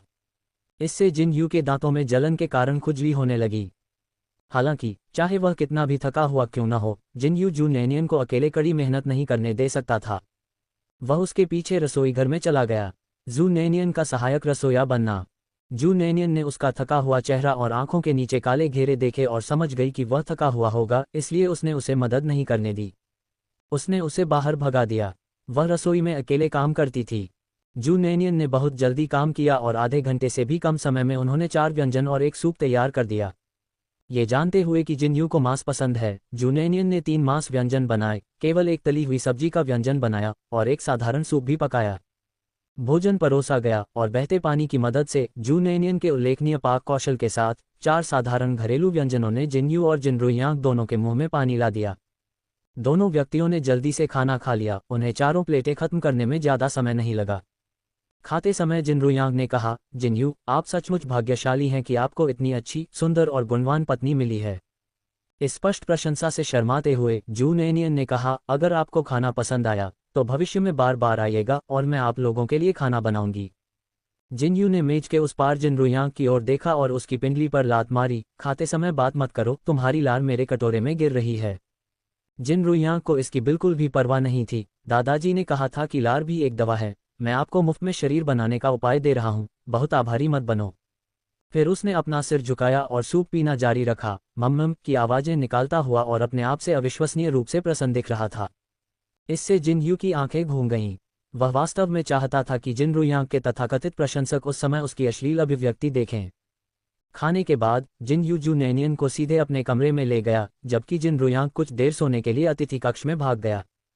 पिछले कुछ दिनों में दोनों में से किसी ने भी ठीक से आराम नहीं किया था। अभी अंधेरा नहीं हुआ था, केवल दोपहर ही हुई थी। जिनयू जू नैनियन को बिस्तर पर गिराने के लिए इंतजार नहीं कर सकता था। जू नैनियन ने सोचा कि वह कुछ अच्छा नहीं करने वाला था। उसने तुरंत उसे रोका, अरे नहीं, अभी तो दिन का उजाला है। वह दिन के समय में अनैतिक व्यवहार बर्दाश्त नहीं कर सकती थी। उसकी नम आंखों में देखते हुए जिनयू ने हंसते हुए उसके होठों को चूमा, तुम्हारा दिमाग कहाँ जा रहा है? मैं बस तुम्हें पकड़कर सोना चाहता हूँ। इसके साथ ही जिनयू ने तुरंत अपना कोट उतार दिया और जू नैनियन के साथ बिस्तर पर लुढ़क गया। 2 मिनट से भी कम समय में जू नैनियन ने उसकी स्थिर सांसें सुनी। उसकी छाती से सटकर जू नैनियन ने चुपके से अपना सिर उठाया और पाया कि जिनयू पहले से ही सो रहा था। उसकी लंबी काली पलकें नीचे लटक रही थीं, जिससे उसकी आंखों के नीचे काले घेरों पर छाया पड़ रही थी। वह थक गया होगा, है ना? जू नैनियन दया से द्रवित होकर झुकी और धीरे से उसके होठों को चूम लिया। अचानक उसकी कमर पर अधिक भार महसूस करते हुए जिनयू ने उसे अपनी बाहों में भर लिया, आंखें बंद कर लीं। वह बुदबुदाया, अच्छा रहो, मुझे थोड़ी देर सोने दो। उनकी आवाज़ धीमी और कर्कश थी, कामुक रूप से चुंबकीय। चुंबन चुराते हुए पकड़े जाने पर जू नैनियन का चेहरा लाल हो गया और वह आज्ञाकारी रूप से उसकी बाहों में सिमट गई और सोने के लिए अपनी आंखें भी बंद कर लीं। कुछ ही मिनटों में जू नैनियन भी सो गया। तभी जिनयू ने अपनी आंखें खोलीं और गहरी नींद में डूबने से पहले उसके माथे को चूमते हुए हंसने लगा। अपने सपनों की लड़की को अपनी बाहों में पकड़े हुए जिनयू ने अविश्वसनीय रूप से अच्छी नींद ली। जब वह फिर से उठा तो अंधेरा हो चुका था। वह जू नैनियन से पहले बिस्तर से उठ गया। ये जानते हुए कि उसने दोपहर से कुछ नहीं खाया है, जिनयू ने कपड़े पहने और नीचे चला गया और रसोई में उसके लिए कुछ खाना बनाने की योजना बनाई। नीचे बिल्कुल अंधेरा था, कोई लाइट नहीं जल रही थी। लेकिन जिनयू ने तुरंत जिनरुयांग को देखा, जो सोफे पर स्तब्ध होकर बैठा था। पास आते ही उसने लाइट जला दी और चिढ़कर पूछा, इतनी रात को लाइट क्यों नहीं जल रही है? जिनरुयांग ने पहले ही उसके कदमों की आहट सुन ली थी और वह उसकी अचानक आए आवाज से चौंका नहीं। सोफे के पीछे कोहनी टिकाकर उसकी ओर देखने के लिए अपना सिर घुमाते हुए जिनरुयांग ने पूछा, जिनगोजी, मैं सोच रहा हूँ, क्या आपकी पत्नी सोचेगी कि आप विकृत व्यक्ति हैं यदि उसे पता चले कि आपने मेरा पहला चुंबन चुराया है? जिनयू वहीं रुक गया, उसका चेहरा काला पड़ गया, उसकी आंखों में एक भयंकर भाव था। उसने उसे घूरते हुए कहा, तुम्हारी हिम्मत है कि तुम फिर से ऐसा कहो? न केवल यह एक धमकी थी, बल्कि जिनयू यह मजाक उड़ाना भी नहीं भूली, क्या आपके पास अभी भी आपका पहला चुंबन है? छी! जिनरुयांग आपत्ति करने ही वाला था कि एक बहुत पुरानी छवि उसके दिमाग में कौंध गई। मेरे सामने कैसा अंधकार है? ये कालापन ही है जो चमकता है। वह अचानक चुप हो गया। उसे एहसास हुआ कि उसका पहला चुंबन, ऐसा लगता है, छोटी काली गेंद को गया था। बिल्कुल उसकी टोली के उन बूढ़े लोगों की तरह जो काली लड़की की तरह काले थे। उस क्षण तक जिनरुयांग को वास्तव में यह एहसास नहीं हुआ था कि ओह, उसका पहला चुंबन पहले ही जा चुका था। भले ही ये लिटिल ब्लैक बॉल के लिए था और वह थोड़ी काली थी, वह कम से कम एक लड़की थी, जिनयू द्वारा चुराए गए उसके पहले चुंबन से 10 गुना बेहतर। इसके अलावा ये वह था जिसने लिटिल ब्लैक सिस्टर को जबरन चूमा था और उसने उसे दोषी भी नहीं ठहराया था, तो उसे क्या अधिकार था कि वह इस मामले में नखरे दिखाए? जिनयू मूर्ख जिनरुयांग से परेशान नहीं हो सका और सीधे रसोई घर में जाकर दलिया बनाना शुरू कर दिया। वह खाना पकाने में अच्छा नहीं था और उसके व्यंजन स्वादिष्ट नहीं होते थे, लेकिन वह संरक्षित अंडे और कम वसा वाले पोर्क दलिया बनाने में माहिर था। जिनयू को दलिया बनाने के लिए रसोई की ओर जाते देख जिनरुयांग भी उसके पीछे पीछे अंदर चला गया। जिनयू को अपनी आस्तीन ऊपर चढ़ाते और चावल धोना शुरू करते देख जिनरुयांग ने आश्चर्य से अपनी जीभ चिटकाई। यो जिन शियाओयू, मुझे उम्मीद नहीं थी कि तुम्हारा इतना घरेलू स्वभाव होगा। ऐसा लगता है कि आप पूरी तरह से बेकार नहीं हैं। जिनयू ने उसे ठंडी नज़र से देखा और अनदेखा कर दिया। जिनरुयांग ने अपने लिए एक कटोरा और चॉपस्टिक्स ली और किनारे पर खड़े होकर कहा, मेरे लिए भी एक हिस्सा पकाना सुनिश्चित करें, मुझे आपके द्वारा बनाया गया दलिया बहुत पसंद है। जिनयू, इसके बारे में सोचो भी मत। उसके कहने के बावजूद जिनयू ने निर्देशानुसार थोड़ा और चावल डाल दिया। जिनरुयांग के होंठों पर मुस्कुराहट आ गई। जिन शियाओयू, आप हमेशा एक बात क्यों कहते हैं और उसका मतलब कुछ और होता है। आप स्पष्टतः मेरे लिए खाना बनाना चाहते हैं, फिर भी आप इसे स्वीकार करने से इनकार करते हैं। मुझे इससे कैसे निपटना चाहिए? मेरा अनूठा आकर्षण, मुझे अपनी छोटी भाभी के लिए भी दया आती है। जवाब में जिनयू ने उसे एक अशिष्ट लात मारी, जिसने उसे सीधे कमर पर लात मारी। जिनरुयांग इस बार बच नहीं सका क्योंकि उसके ठीक पीछे रसोई का सिंक था। वह केवल अपनी कमर पकड़कर घूर सकता था। जू नेनियन ठीक समय पर जाग गया। जैसे ही जिनयू ने दलिया बनाना समाप्त किया और उसे लिविंग रूम में लाया, जू नेनियन बिस्तर से उठ गई। ये देखकर कि जिनयू आसपास नहीं था, जू नेनियन ने अपनी आंखें रगड़ी और संतुष्ट होकर जम्हाई ली। फिर वह आलस से कमरे से बाहर चली गई। जैसे ही वह कमरे से बाहर निकली, उसे दलिया की तेज सुगंध आई और जू नेनियन ने उत्सुकता से देखा कि जिनयू दलिया का बर्तन पकड़े हुए था। उसमें से अभी भी भाप उठ रही थी। वह खुशी से नीचे की ओर दौड़ी और मेज के चारों ओर घूमकर मुस्कुराते हुए जिनयू से पूछा, क्या तुमने मेरे लिए ये दलिया बनाया है? इसकी खुशबू बहुत अच्छी है। पूरी तरह से नहीं, मेरा भी शामिल है। जिनरुयांग अपना कटोरा और चॉपस्टिक लेकर रसोई से बाहर आया। जू नेनियन। जिनयू ने झुंझलाहट के साथ जिनरुयांग की ओर देखा और जू नेनियन के घुंघराले बालों को देखकर उसने उसे प्यार से सुलझाया, यह विशेष रूप से तुम्हारे लिए है, वह तो बस संयोगवश है। जिनरुयांग ने बहस करने की जहमत नहीं उठाई। जू नेनियन ने अपने होठों को भींच लिया और मुस्कुराए। उसकी आंखें अर्धचंद्राकार हो गईं, उसकी चमकदार आंखें रोशनी से चमक रही थीं। तो मुझे और खाना चाहिए। बेशक, तुम्हें ऐसा करना चाहिए। आपके पति ने इसे बनाया है, इसलिए आपको भरपूर खाना चाहिए। जिनयू ने व्यक्तिगत रूप से जू नेनियन को दलिया परोसा और वह आज्ञाकारी रूप से उसके बगल में बैठ गई, अपनी चमकदार, जगमगाती आंखें चौड़ी करके खाने का इंतजार कर रही थी। उसे एहसास हुआ कि जिनयू उसके प्रति सचमुच अच्छा था। इस साधारण कार्य के कारण जू नेनियन को लगा कि जिनयू के प्रति उसका स्नेह और भी बढ़ गया है। जू नेनियन ने आशा भरी निगाहों से जिनयू की ओर देखा और वह कैसे ध्यान नहीं दे सकता था। उसने उसे दलिया परोसा, उसके सामने रखा और धीरे से कहा, सावधान, ये गर्म है। तुम भी खाते हो? जू नेनियन ने धीरे से कहा। उसकी बड़ी, नम आंखें गहरी और चमकदार दोनों थीं, जिससे जिनयू का दिल बेचैन हो गया। अपने बेतहाशा धड़कते दिल को दबाते हुए जिनयू ने धीरे से हंसते हुए कहा, सचमुच शापित। उसकी छोटी सी बेटी उसे किसी भी क्षण पागल कर सकती थी, जिससे वह खुद को अलग महसूस करता था। इतनी छोटी परी कैसे हो सकती है, जिसके कारण वह अब स्वयं नहीं रह पाता। जिनरुयांग ने देखा कि जिनयू की कामुक निगाहें जू नेनियन पर टिकी हुई थीं और वह वास्तव में आश्चर्यचकित था। तस्क तस्क तस्क, क्या यह अभी भी वही चचेरा भाई है जो महिलाओं के सामने इतना सख्त और उदासीन रहता था, जो सोचता था कि वह इतना कूल है कि उन पर नजर भी नहीं डालता? जिनयू ने बहुत सी महिलाओं का दिल तोड़ा और हर एक उसके पीछे भागी, उससे शादी करने के लिए बेताब थी। और फिर भी उन्होंने उन्हें एक साधारण रुचि नहीं कहकर खारिज कर दिया। उसे इस बात का कोई अंदाजा नहीं था कि निष्पक्ष सेक्स को महत्व देने का क्या मतलब होता है। वह उस व्यक्ति की तुलना में कुछ भी नहीं था जो छोटी उम्र से ही महिलाओं को महत्व देना और उनकी देखभाल करना जानता था। लेकिन तभी एक नाटकीय क्षण घटित हुआ। जू नेनियन ने अभी एक चम्मच ही लिया था कि अचानक उसका पेट खराब हो गया। कहकर जू नेनियन ने अपना मुंह ढक लिया और शौचालय की ओर भागी। फिर सूखी उबकाई का एक और दौर आया। जिनयू अचंभित रह गया। वह अभी भी यह समझने की कोशिश कर रहा था कि आखिर हुआ क्या था। जिनरुयांग को कुछ समझ में आया और एक अनुभवी नज़र से उन्होंने जिनयू से गहरे अर्थ के साथ कहा, आपकी पत्नी को कुछ हो गया है क्या? जठरांत रोग? जिनयू ने चिंतित होकर पूछा और तुरंत जू नेनियन की जांच करने के लिए दौड़ा। जिनरुयांग ने पीछे से बहुत ही अवाक स्वर में चिल्लाया, जिनयू, क्या तुम गूंगे हो? कौन सा जठरांत रोग? आपकी पत्नी गर्भवती हो सकती है। जिनयू के कदम लड़खड़ा गए, लेकिन वह बाथरूम की ओर बढ़ता रहा। जू नेनियन काफी समय से उल्टी कर रही थी, उसका चेहरा पीला पड़ गया था। जिनयू चिंतित होकर उसकी सहायता करने के लिए जल्दी से उसके पास गया। तुम्हें क्या हुआ है? क्या आपको ये ठीक नहीं लग रहा है? क्या मैं आपको चेकअप के लिए अस्पताल ले जाऊं? जू नैनियन ने अपना सिर हिलाया, उसकी भौहें सिकुड़ गईं। मुझे नहीं पता, शायद ये सिर्फ पेट दर्द है। जिनयू को याद आया कि जिनरुयांग ने क्या चिल्लाया था और अनिश्चितता से कहा, क्या ये गर्भावस्था हो सकती है? जब उसने ये सवाल पूछा तो जिनयू की आंखों में आशा और चिंता की चमक थी। जू नैनियन दंग रह गई। गर्भवती? उनकी शादी को अभी आधा महीना ही हुआ था, क्या वह इतनी जल्दी गर्भवती हो सकती थी? जब तक जिनयू ने इसका उल्लेख नहीं किया तब तक जू नैनियन ने इसके बारे में बिल्कुल नहीं सोचा था। अब जब उसने यह बात उठाई तो जू नैनियन को अचानक एक बहुत ही महत्वपूर्ण बात याद आ गई। ऐसा लग रहा था कि उनकी शादी की रात उसके प्रजनन के दिन थी। अरे नहीं, क्या ऐसा हो सकता है? क्या ये संयोग था? हालांकि जू नैनियन गर्भवती होने के खिलाफ नहीं थी, लेकिन वह इतनी जल्दी बच्चा भी नहीं चाहती थी। ये सब बहुत अचानक हुआ और ऐसा लग रहा था कि उसका मासिक धर्म कुछ दिन पहले ही आ जाना चाहिए था। जितना अधिक वह इसके बारे में सोचती उतना ही अधिक संभावना लगती जू नैनियन शायद ही कभी भ्रमित होती थी, लेकिन अब उसका मन थोड़ा अभिभूत था और वह मूक भाव से जिनयू को देखती रही। उसकी चकित अभिव्यक्ति को देखकर जिनयू को अचानक लगा कि जिनरुयांग सही हो सकता है। क्या हम जांच के लिए अस्पताल चलें?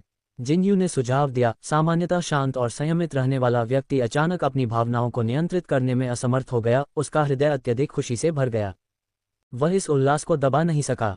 उसकी पत्नी गर्भवती थी, वह पिता बनने वाला था। जल्द ही एक छोटा बच्चा दुनिया में आएगा जिसकी रगों में उसका और जू नैनियन का खून बहेगा। जू नैनियन भी अस्पताल जाना चाहते थे, लेकिन अभी आधे महीने से थोड़ा अधिक समय ही हुआ था और उस समय चिकित्सा उपकरण शायद इतने उन्नत नहीं थे कि इसका पता लगा सकें। अभी बहुत जल्दी है, अस्पताल शायद इसका पता न लगा पाए। क्या हम आधा महीना इंतजार करें और फिर जाकर देखें? जिनयू बेहद उत्साहित था। कोई ज़रूरत नहीं, मैं तुम्हें ओल्ड वू के घर ले चलूंगा। जिस बूढ़े वू जिनयू के बारे में बात कर रहे थे वह बूढ़े चीनी चिकित्सा व्यवसायी जू नैनियन थे, जो जिनयू को जानते और उनसे परिचित थे। अब जाओ, क्या बहुत देर नहीं हो गई है? जू नैनियन ने चिंतित होकर पूछा। हालांकि वह जल्द से जल्द जानना चाहती थी कि वह गर्भवती है या नहीं, लेकिन तब तक बहुत देर हो चुकी थी और वृद्ध वू को, जो कि काफी वृद्ध थे, आराम करना चाहिए था। जिनयू को भी लगा कि यह उचित है और उसने अगले दिन सुबह सुबह जू नैनियन को वहां ले जाने का निर्णय लिया। एक बार उल्टी करने के बाद जू नैनियन की भूख और भी कम हो गई। जिनरुयांग ने बगल से देखा, उसकी निगाहें जिनयू से सवाल कर रही थीं, क्या ये सचमुच सच हो सकता है? प्रभावशाली भाई, दुर्भाग्य से इस समय जिनयू का उसके साथ कोई तालमेल नहीं था और वह उसके हाव भाव को पूरी तरह से समझ नहीं पाई। उसकी आंखों को बेतहाशा झपकते हुए देखकर जिनयू ने भौहें चढ़ाईं। क्या आपकी आंख फड़क रही है? जिनरुयांग, कोई भी तालमेल नहीं। क्योंकि वह चिंतित था कि जू नैनियन गर्भवती थी, जिनयू ने उसे छूने की हिम्मत नहीं की। उस रात वह उसे बस गोद में लेकर सुलाता रहा और बहुत सतर्क रहा। वह अनजाने में उस पर दबाव डालने से डरता था। जू नैनियन जिनयू को इतना सतर्क देखकर आश्चर्यचकित और परेशान दोनों था। इतना ही नहीं, जिनयू ने अपना कान जू नैनियन के पेट पर भी दबाया। थोड़ी देर बाद उसने पूछा, ये हिल क्यों नहीं रहा है? इससे जू नैनियन और भी अधिक परेशान हो गया। ये तो बताने की आवश्यकता ही नहीं है कि अभी तक ये पुष्टि नहीं हुई थी कि वह गर्भवती थी या नहीं। यदि वह सचमुच गर्भवती थी भी तो भी केवल आधा महीना ही हुआ था। ये कैसे संभव हो सकता है? वह असहाय होकर मुस्कुराए और जिनयू को वापस ऊपर खींच लिया। उसने सोचा कि जिनयू विशेष रूप से मूर्खतापूर्ण व्यवहार कर रहा है। इतनी नाजुक लड़की को अपनी बाहों में पकड़े हुए जिनयू उदासीन नहीं रह सका। हालांकि वे कुछ भी शरारती नहीं कर सकते थे, लेकिन जिनयू को उसके साथ कुछ और करने से कोई नहीं रोक सका। उसने उसके कोमल गुलाबी होंठों को जोश से चूमा, फिर उसकी गर्दन के आधार पर धीरे से फुसफुसाया, न्यानियन न्यानियन। बार बार बिना थके उसका नाम पुकारते हुए उसकी आवाज भारी और मधुर, अप्रतिरोध्य रूप से सेक्सी, दिलों को मोह लेने में सर्वश्रेष्ठ। जू नैनियन स्पष्ट रूप से जिनयू की खुशी महसूस कर सकता था क्योंकि वह आज बहुत उत्साहित था। वह एक ही समय में प्रसन्न और राहत महसूस कर रही थी, जिससे उसका तनाव कम हो गया। यदि वह वास्तव में इस समय गर्भवती होती तो जू नैनियन को बहुत कष्ट महसूस होता। उसने अभी तक बहुत कुछ हासिल नहीं किया था, लेकिन जिनयू को खुश देखकर जू नैनियन अचानक इतना अनिच्छुक नहीं रहा। ऐसा लग रहा था कि उसके लिए बच्चा पैदा करना एक बहुत अच्छा विकल्प था। और इस प्रकार इस शांतिपूर्ण रात में वे दोनों कुछ हद तक बेचैन महसूस कर रहे थे, जब तक कि अंततः वे रात के दूसरे पहर में सो नहीं गए। चूंकि वह इस मामले पर अड़ी हुई थी, इसलिए जू नैनियन को रात में सपने भी आते थे। सपने में उसने एक बच्चे को बड़बड़ाते हुए, अपने छोटे छोटे हाथ आगे बढ़ाते हुए, दूधिया आवाज में उसे माँ पुकारते हुए देखा। हालांकि योजनाओं में बदलाव नहीं हो सकता। अगली सुबह शू नैनियन ने चादरें खून से सनी हुई पाईं। उसके पेट में कोई तकलीफ नहीं थी, इसलिए उसका मासिक धर्म आ गया था। उसने जिन यू की बाँह थपथपाई। जिन यू शू नैनियन की आवाज़ सुनकर चौंक कर जाग गया और धीरे से पूछा, क्या हुआ? जू नैनियन ने हंसी और आंसू के मिश्रण के साथ जिनयू को देखा और असहाय होकर कहा, जिनयू, आपका बच्चा चला गया है। ये सुनते ही जिनयू की नींद तुरंत गायब हो गई और उसने अपनी आंखें खोली तो चादर पर लाल रंग की एक परत देखी। एक क्षण में जिनयू को लगा कि उसकी सांसें रुक गई हैं। अचानक होश में आते ही उसने एक शब्द भी नहीं कहा। जू नैनियन को बिस्तर से उठाया और उसे अस्पताल ले जाने का लक्ष्य बनाया। अचानक उसके द्वारा उठाए जाने पर जू नैनियन चौंक गया। अरे जिनयू, तुम क्या कर रहे हो? जिनयू अपने चेहरे पर तनाव लिए रुके नहीं और कर्कश आवाज में बोले, नैनियन, डरो मत, मैं तुम्हें तुरंत अस्पताल ले जाऊंगा। उसका पूरा चेहरा घबराहट से तनावग्रस्त था। उसे लग रहा था कि जू नैनियन का गर्भपात हो गया है। जू नैनियन को जल्दी ही एहसास हो गया कि जिनयू ने गलत समझा है और उसने जल्दी से कहा, रुको, मैं गर्भवती नहीं हूं, यह मेरा मासिक धर्म है। जिनयू के कदम रुक गए। उसने अपना पैर वापस खींच लिया जो नीचे की ओर जा रहा था। अपनी बाहों में जू नैनियन को देखा और अनिश्चितता से पूछा, तुम्हारा मासिक धर्म? एक बार दुर्घटनावश जू नैनियन ने ये शब्द बोल दिया था और जिनयू ने इसे सुना तो उसे इसका अर्थ समझ में आ गया। उसके द्वारा इतनी सीधी निगाह से देखे जाने पर जू नैनियन का चेहरा शर्म से लाल हो गया और उसने अपना सिर झुका लिया और सिर हिलाया। हम ये यहाँ है। तब जिनयू घबरा गया। आपने कहा बच्चा खो गया था। जू नैनियन ने तो केवल मजाक किया था। उसे कभी उम्मीद नहीं थी कि वह इसे इतनी गंभीरता से लेगा। उसे तुरंत ही पछतावा हुआ। वह उसे परेशान करने के लिए परेशान हो गई। अपनी गलती स्वीकार करते हुए जू नैनियन ने चुपचाप वादा किया, मैं तो बस मजाक कर रही थी। मुझे उम्मीद नहीं थी कि आप इसे गंभीरता से लेंगे। मैं अब इस तरह का मजाक नहीं करूंगा। उसने जिनयू को सावधानी से देखा। उसकी नज़रें उस पर टिकी हुई थीं। जिनयू ने नीचे देखा। उसकी नज़र उसके चेहरे पर पड़ी। उसकी चमकदार बादाम जैसी आंखें काले और सफ़ेद के बीच स्पष्ट अंतर कर रही थीं। नीचे नमी की एक परत थी जिससे वह कुछ दयनीय लग रही थी। जिनयू उस पर गुस्सा कैसे हो सकता है? मनोरंजन और झुंझलाहट के मिश्रण के साथ वह उसे वापस कमरे में ले गया। उसने उसके लिए कुछ साफ कपड़े और पैंट भी ढूंढ निकाले। जब जू नैनियन ने खुद को व्यवस्थित किया और वापस लौटी तो उसने महसूस किया कि जिनयू अब कमरे में नहीं था और उसने जो गंदे पैंट बदले थे वे भी गायब थे। यहाँ तक कि चादरें भी नई चादरों से बदल दी गई थीं। उत्सुकतावश जू नैनियन ने कपड़े धोने के कमरे में देखने का फैसला किया और निश्चित रूप से वहाँ जिनयू था। उस आदमी ने सफ़ेद शर्ट और कार्गो पैंट पहन रखी थी। उसकी पैंट की टांगों का सैन्य हरा रंग उसकी सीधी लंबी टांगों के चारों ओर लिपटा हुआ था। इस समय वह सिंक के सामने खड़ा था। उसका सिर झुका हुआ था और वह अपने हाथों में कपड़े को रगड़ रहा था तथा आस्तीन को लापरवाही से उसकी बाहों तक चढ़ाया हुआ था। उनकी बाहों के खुले आधे हिस्से में तनी हुई मांसपेशियां दिख रही थीं जो अत्यधिक स्पष्ट न होते हुए भी मजबूत और शक्तिशाली थीं। जू नैनियन ने नीचे देखा और महसूस किया कि उसके हाथों में जो पतला कपड़ा था वह कोई और नहीं बल्कि उसकी हाल ही में फेंकी गई गंदी पैंट थी। एक पल में जू नैनियन का चेहरा लाल हो गया। अरे बाप रे! जिनयू वास्तव में मासिक धर्म के खून से सने अपने पैंट धो रही थी और जू नैनियन को लगा कि वह अपना दिमाग खो देगी। यद्यपि वे पति पत्नी थे फिर भी ऐसी अंतरंग वस्तुओं को धोना उनके लिए अत्यधिक शर्मनाक था। वह दौड़कर आए और जिनयू के हाथों से वह वस्तु छीन ली। जिनयू इसलिए हैरान हुआ क्योंकि उसे समझ नहीं आया कि क्या हो रहा है, बल्कि इसलिए कि उसने उसे देखा और जाने दिया। उसे समझ में नहीं आया कि जू नैनियन इतना उत्तेजित क्यों था। क्या बात है? उसने भौहें चढ़ाकर पूछा, क्या तुम असहज हो? जू नैनियन, उसका चेहरा इतना लाल हो गया था कि ऐसा लग रहा था कि खून टपकने वाला है। उसने गंदे पैंट छीन लिए और उसे अपनी पीठ के पीछे छिपा लिया और झुंझलाहट का नाटक करते हुए कहा, मैं इन्हें खुद धो सकती हूँ। इससे जिनयू की भौहें और गहरी हो गईं और उन्होंने असामान्य रूप से जू नैनियन के साथ सख्त लहजे में कहा, तुम नहा नहीं सकते? मैं क्यों नहीं नहा सकती? जू नैनियन ने पूछा। वह अभी भी स्तब्ध थी। उसे जिनयू द्वारा इतनी गंभीरता से बात करने की आदत नहीं थी। पानी ठंडा है, आप इसे छू नहीं सकते। इन्हें मुझे दे दो, आज्ञाकारी बनो। जिनयू को पता था कि महिलाओं को मासिक धर्म के दौरान ठंडे पानी को नहीं छूना चाहिए। जिनयू द्वारा उसे पानी को न छूने देने का कारण सुनकर जू नैनियन पुनः भावुक हो गई। यह महसूस करते हुए कि जब से वह जिनयू के साथ डेटिंग करने के लिए सहमत हुई थी तब से उसे लगातार स्थानांतरित किया जा रहा था। जू नैनियन को गुस्सा आया। क्या वह बहुत आसानी से प्रभावित हो जाती थी? खैर, अब इससे कोई फर्क नहीं पड़ता था। वह वैसे भी खुश थी। किसने कहा कि सीधे पुरुष महिलाओं के प्रति विचारशील होना नहीं जानते? उसका जिनयू सीधे पुरुषों के बीच लड़ाकू जेट हुआ करता था, लेकिन उसने कभी नहीं सोचा था कि ऐसी कोमलता इतनी मार्मिक हो सकती है। वह भले ही बहुत विस्तृत न हो, लेकिन जब वह किसी के साथ अच्छा व्यवहार करना चाहता है तो वह बिना किसी दिखावे के ईमानदारी से ऐसा करता है। जू नैनियन ने मुस्कुराते हुए उसे देखा, वह शब्दों से परे भावुक हो गई, लेकिन अगले ही पल जिनयू ने उसे डांटा। तुम किस बात पर मुस्कुरा रहे हो? पैंट सौंप दो, मूर्ख की तरह मुस्कुराओ। जू नैनियन। फिर जिनयू अनादरपूर्वक उसके पास गया, उसके हाथों से गंदी पैंट लेने के लिए आगे बढ़ा और उसके हाथ के पीछे एक थप्पड़ भी मारा। इतना कसकर क्यों पकड़े हो? जाने दो। जू नैनियन एक बार फिर। यद्यपि वह अवाक थी, फिर भी जू नैनियन भावुक हो गई। जैसे ही जिनयू ने उसके कंधों पर हाथ रखकर गंदे पैंट को पकड़ा, ऐसा लग रहा था जैसे वह जू नैनियन को अपनी बाहों में घेर रहा हो। उसकी ओर देखते हुए जू नैनियन ने मुस्कुराते हुए कहा, जिनयू, आप बहुत दयालु हैं।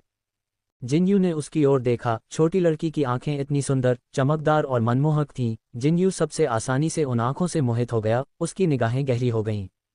छोटी लड़की, आसन्न खतरे से बेखबर, उसे एक मोहक मुस्कान के साथ देखा और नर्म स्वर में कहा, जिनयू, तुम मेरे साथ इतने अच्छे क्यों हो? उसकी आवाज़ धीमी थी, जो सीधे जिनयू के दिल तक पहुंच रही थी जब वह अपनी छोटी औरत को देख रहा था।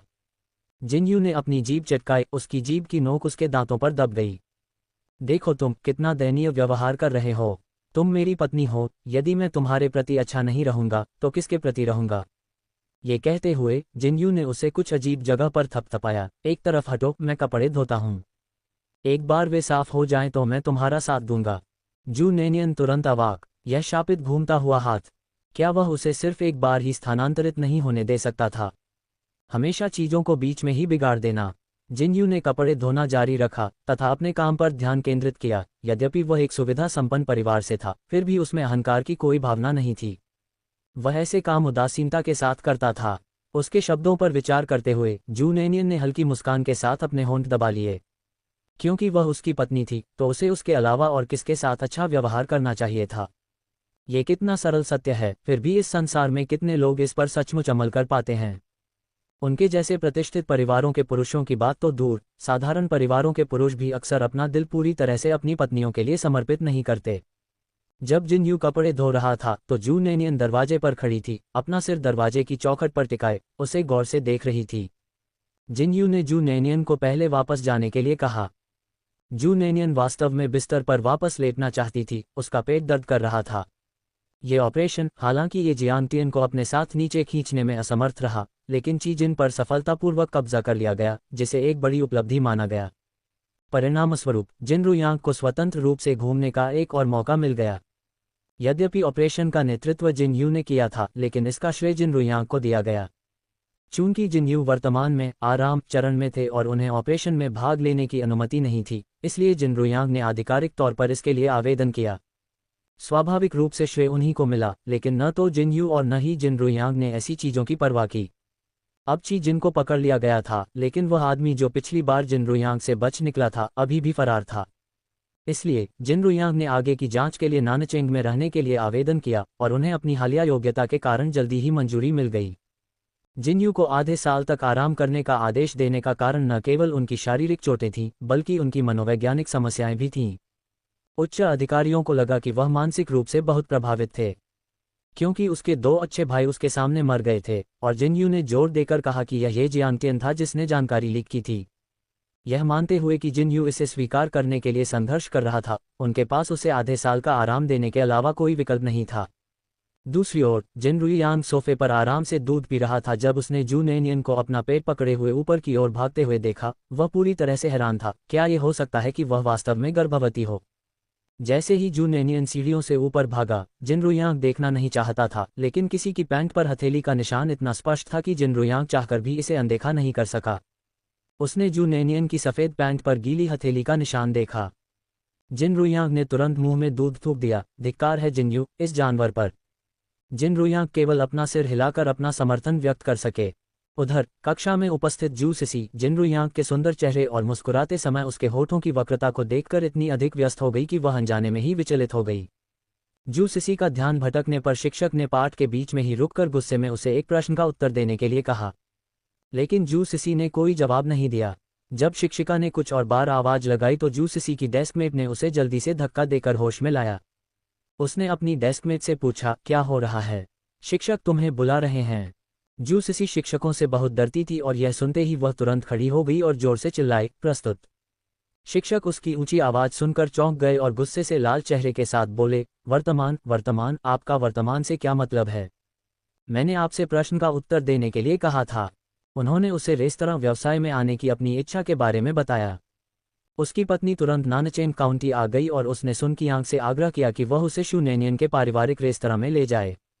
जू नैनियन के बटर सॉस नूडल्स खाने के बाद सुन कियांग की पत्नी को भी रेस्तरां खोलने में बहुत रुचि हो गई। लेकिन वर्तमान समस्या ये थी कि इस जगह का शेफ वास्तव में कौन था, और सबसे महत्वपूर्ण बात, इसमें शामिल कठिनाई का मुद्दा।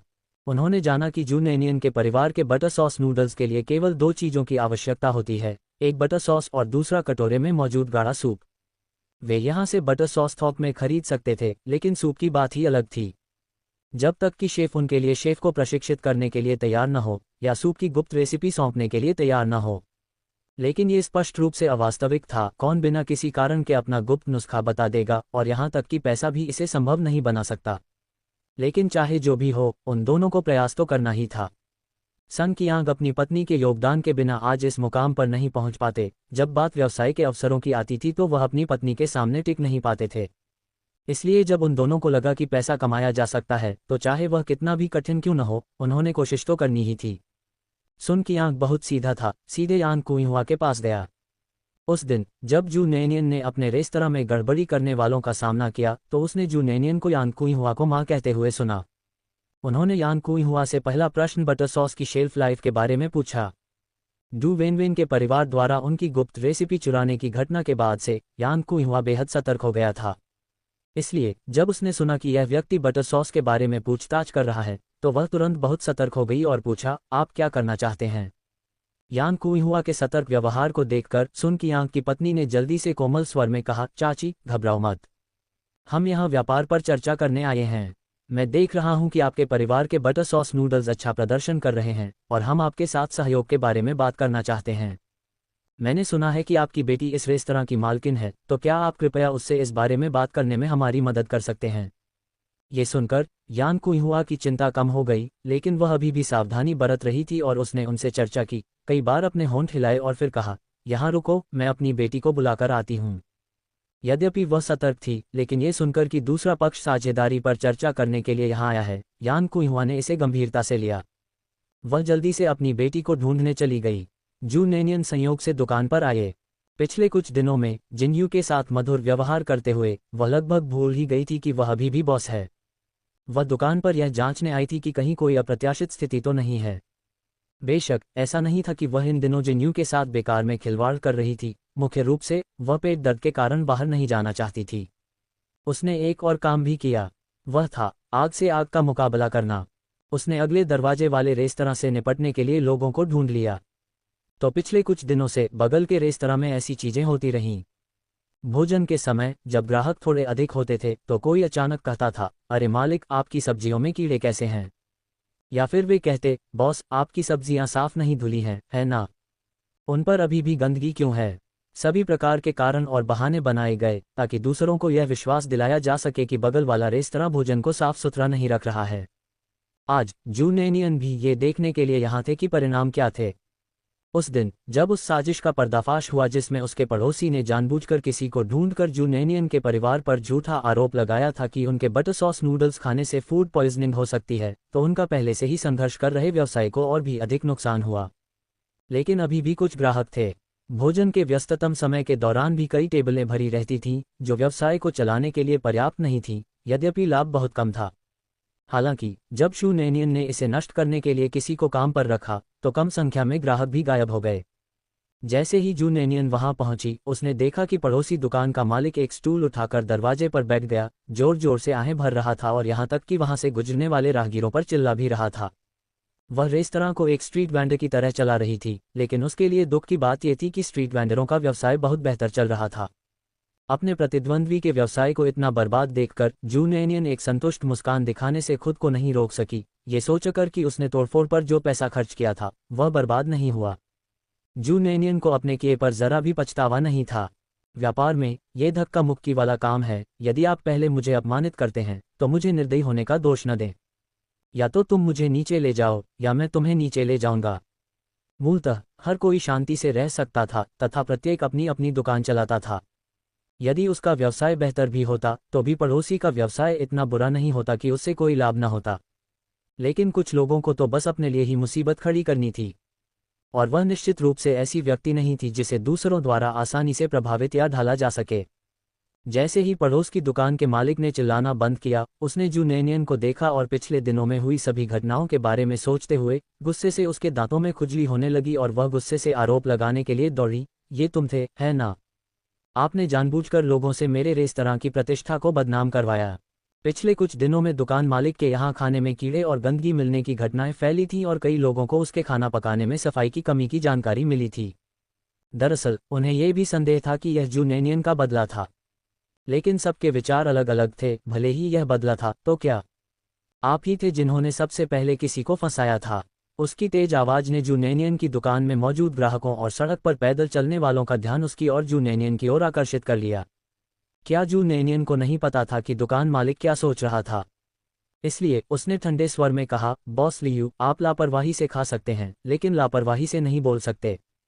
क्या आप सचमुच सोचते हैं कि सिर्फ इसलिए कि आप तुच्छ और घृणित योजनाओं में लिप्त रहना पसंद करते हैं, दूसरे लोग भी आपके जैसे हैं? क्या तुम मुझे तुच्छ कह रहे हो? दुकान का मालिक गुस्से से भर गया। उसने शू नैनियन की नाक की ओर इशारा करते हुए गालियां दी। क्या तुम ये कहने की हिम्मत कर सकते हो कि तुमने ही लोगों को मेरे यहाँ परेशानी पैदा करने के लिए नहीं भेजा था, ये दावा करते हुए कि मेरे खाने में कीड़े थे? जू नैनियन ने अपनी उंगली को चेहरे की ओर उठाते हुए अनायास ही थप्पड़ की आवाज निकाली, जिससे पता चला कि उसने ये कितनी जोर से किया था। बॉस लियू, जब आप बोलते हैं तो आपको सबूत की जरूरत होती है। जब मैंने आपको गिरफ्तार करने के लिए पुलिस को बुलाया था तो वहां गवाह और आपके द्वारा दिए गए पैसे भौतिक साक्ष्य के रूप में मौजूद थे। अब आप बिना किसी सबूत के मुझ पर आरोप लगा रहे हैं और दावा कर रहे हैं कि मैंने आपके घर पर परेशानी पैदा करने के लिए किसी को भेजा था। क्या तुम सचमुच सोचते हो कि मुझे धमकाना आसान है? उस थप्पड़ से जू नैनियन ने पड़ोसी दुकान के मालिक का हाथ लाल कर दिया। बहस जीतने में असफल होने पर दुकान के मालिक ने शू नैनियन को मारने की कोशिश की और चिल्लाया, मैं तुम्हें नोच नोच कर मार डालूंगा, तुम दुष्ट हो। दुकान मालिक जू नैनियन के ऐसे ईर्ष्यालु चेहरे को देखकर बर्दाश्त नहीं कर सका और उसने जू नैनियन के चेहरे को खरोंचने और बिगाड़ने की कोशिश की। उसकी आंखों से सारी द्वेष लगभग छलक रही थी। जब से जिन यू ने जू नैनियन को आत्मरक्षा तकनीक सिखाई थी, वह जू जिकियांग के साथ मिलकर हर दिन उनका अभ्यास करती थी, चाहे वह कितनी भी व्यस्त क्यों न हो। वह ऐसी व्यक्ति कैसे हो सकती है जिसे दुकान का मालिक अपनी इच्छा से धमका सकता है? उसके चेहरे को खरोंचने के दुर्भावनापूर्ण प्रयास को देखकर जू नैनियन ने उसे चकमा दिया और उसे बेदर्दी से धक्का दे दिया, जिससे वह जमीन पर गिर गई। दुकान का मालिक जू नैनियन से झगड़ा करने पर तुला हुआ था और उसने उसके चारों ओर हंगामा खड़ा करके एक तमाशा खड़ा करने की कोशिश की। इससे पहले कि वह अपना गुस्सा शुरू कर पाती, जू नैनियन ने सख्ती से चेतावनी दी, यदि आप अभी भी नानचेंग काउंटी में रहना चाहते हैं तो बेहतर होगा कि आप अपनी कुटिल योजनाओं को छोड़ दें, अन्यथा मैं आपके साथ नरमी नहीं बरतूंगा। इस ठंडे वाक्यांश से किसी के भी अंदर तक सिहरन दौड़ गई, और यद्यपि मकान मालकिन का इरादा एक तमाशा खड़ा करने का था, वह अचानक डर के मारे कांप उठी। जू नैनियन ने अपने होठों पर हल्की सी मुस्कान लाते हुए मकान मालकिन के कान में फुसफुसाते हुए कहा, तुम्हें पता होना चाहिए कि इस दुनिया में कुछ लोग ऐसे हैं जिन्हें तुम नाराज कर सकती हो और कुछ ऐसे हैं जिन्हें तुम नाराज नहीं कर सकती। यदि आप मुझे मेरी सीमा तक धकेलेंगे तो मैं अपनी दुकान बंद कर दूंगा। मैं ऐसा कर सकता हूं कि आपका परिवार मेरे द्वारा उत्पन्न की गई परेशानी को हल करने में सक्षम नहीं होगा। मेरी क्षमता पर संदेह मत करो, ऐसी कोई बात नहीं है जिसे पैसा ठीक न कर सके। यदि आपको मेरी बात पर विश्वास नहीं है तो बेझिझक इसे आजमा कर देखिए। अपनी बात कहने के बाद जू नैनियन ने मकान मालकिन के साथ और अधिक उलझने में देर नहीं की, बल्कि जब वह आगे थी तो वह रुक गई और अपनी दुकान की ओर चल पड़ी। तभी मकान मालकिन को होश आया। जू नैनियन की धमकी के विचार से वह डर से कांपने लगी। ये सही है, वह इस बारे में कैसे भूल सकती है? कई ग्राहकों ने बताया कि जो व्यक्ति शू नैनियन की दुकान में काम करता था वह कोई उच्च अधिकारी प्रतीत होता था। मकान मालकिन इतनी षड्यंत्रकारी नहीं थी कि वह सिर्फ बुरे काम ही करती। उसने शू नैनियन की दुकान पर गंदे उत्पाद बेचने का आरोप इसलिए लगाया था क्योंकि उसके व्यवसाय पर काफी हद तक कब्जा कर लिया गया था और वह इसे बर्दाश्त नहीं कर सकती थी। अप्रत्याशित रूप से शू नैनियन से प्रतिशोध का सामना करने के बाद उसने क्रोध में आकर उसे सबक सिखाने का विचार किया। जू नैनियन के स्मरण के बाद उसे देर से एहसास हुआ कि उसने किसी ऐसे व्यक्ति को नाराज कर दिया था जिसे उसे नाराज नहीं करना चाहिए था। लोग स्वाभाविक रूप से लाभ की तलाश करते हैं और नुकसान से बचते हैं। यदि जू नैनियन को धमकाना आसान होता तो मकान मालकिन शायद उसका लगातार विरोध करती रहती। लेकिन जू नैनियन को धमकाना आसान नहीं था। न केवल उसे धमकाना आसान था बल्कि वह बहुत सख्त भी थी। मकान मालकिन अचानक उसे और अधिक उकसाने की हिम्मत नहीं जुटा पाए और शर्मिंदगी के साथ उठकर अपनी दुकान की ओर भागी तथा दुकान बंद करके कहीं और खोलने का इरादा किया। इस संघर्ष में लगे रहना निश्चित रूप से उसके लिए अच्छा नहीं होगा। दुकान में मौजूद दुबला पतला आदमी, जो मकान मालकिन का पति था, बस देखता रहा कि कैसे जू नैनियन ने मदद करने के बारे में सोचे बिना अपनी पत्नी को जमीन पर धकेल दिया। ये तो कहा ही जा सकता है कि एक बदमाश का दूसरे बदमाश को कुचलने का अपना ही तरीका होता है।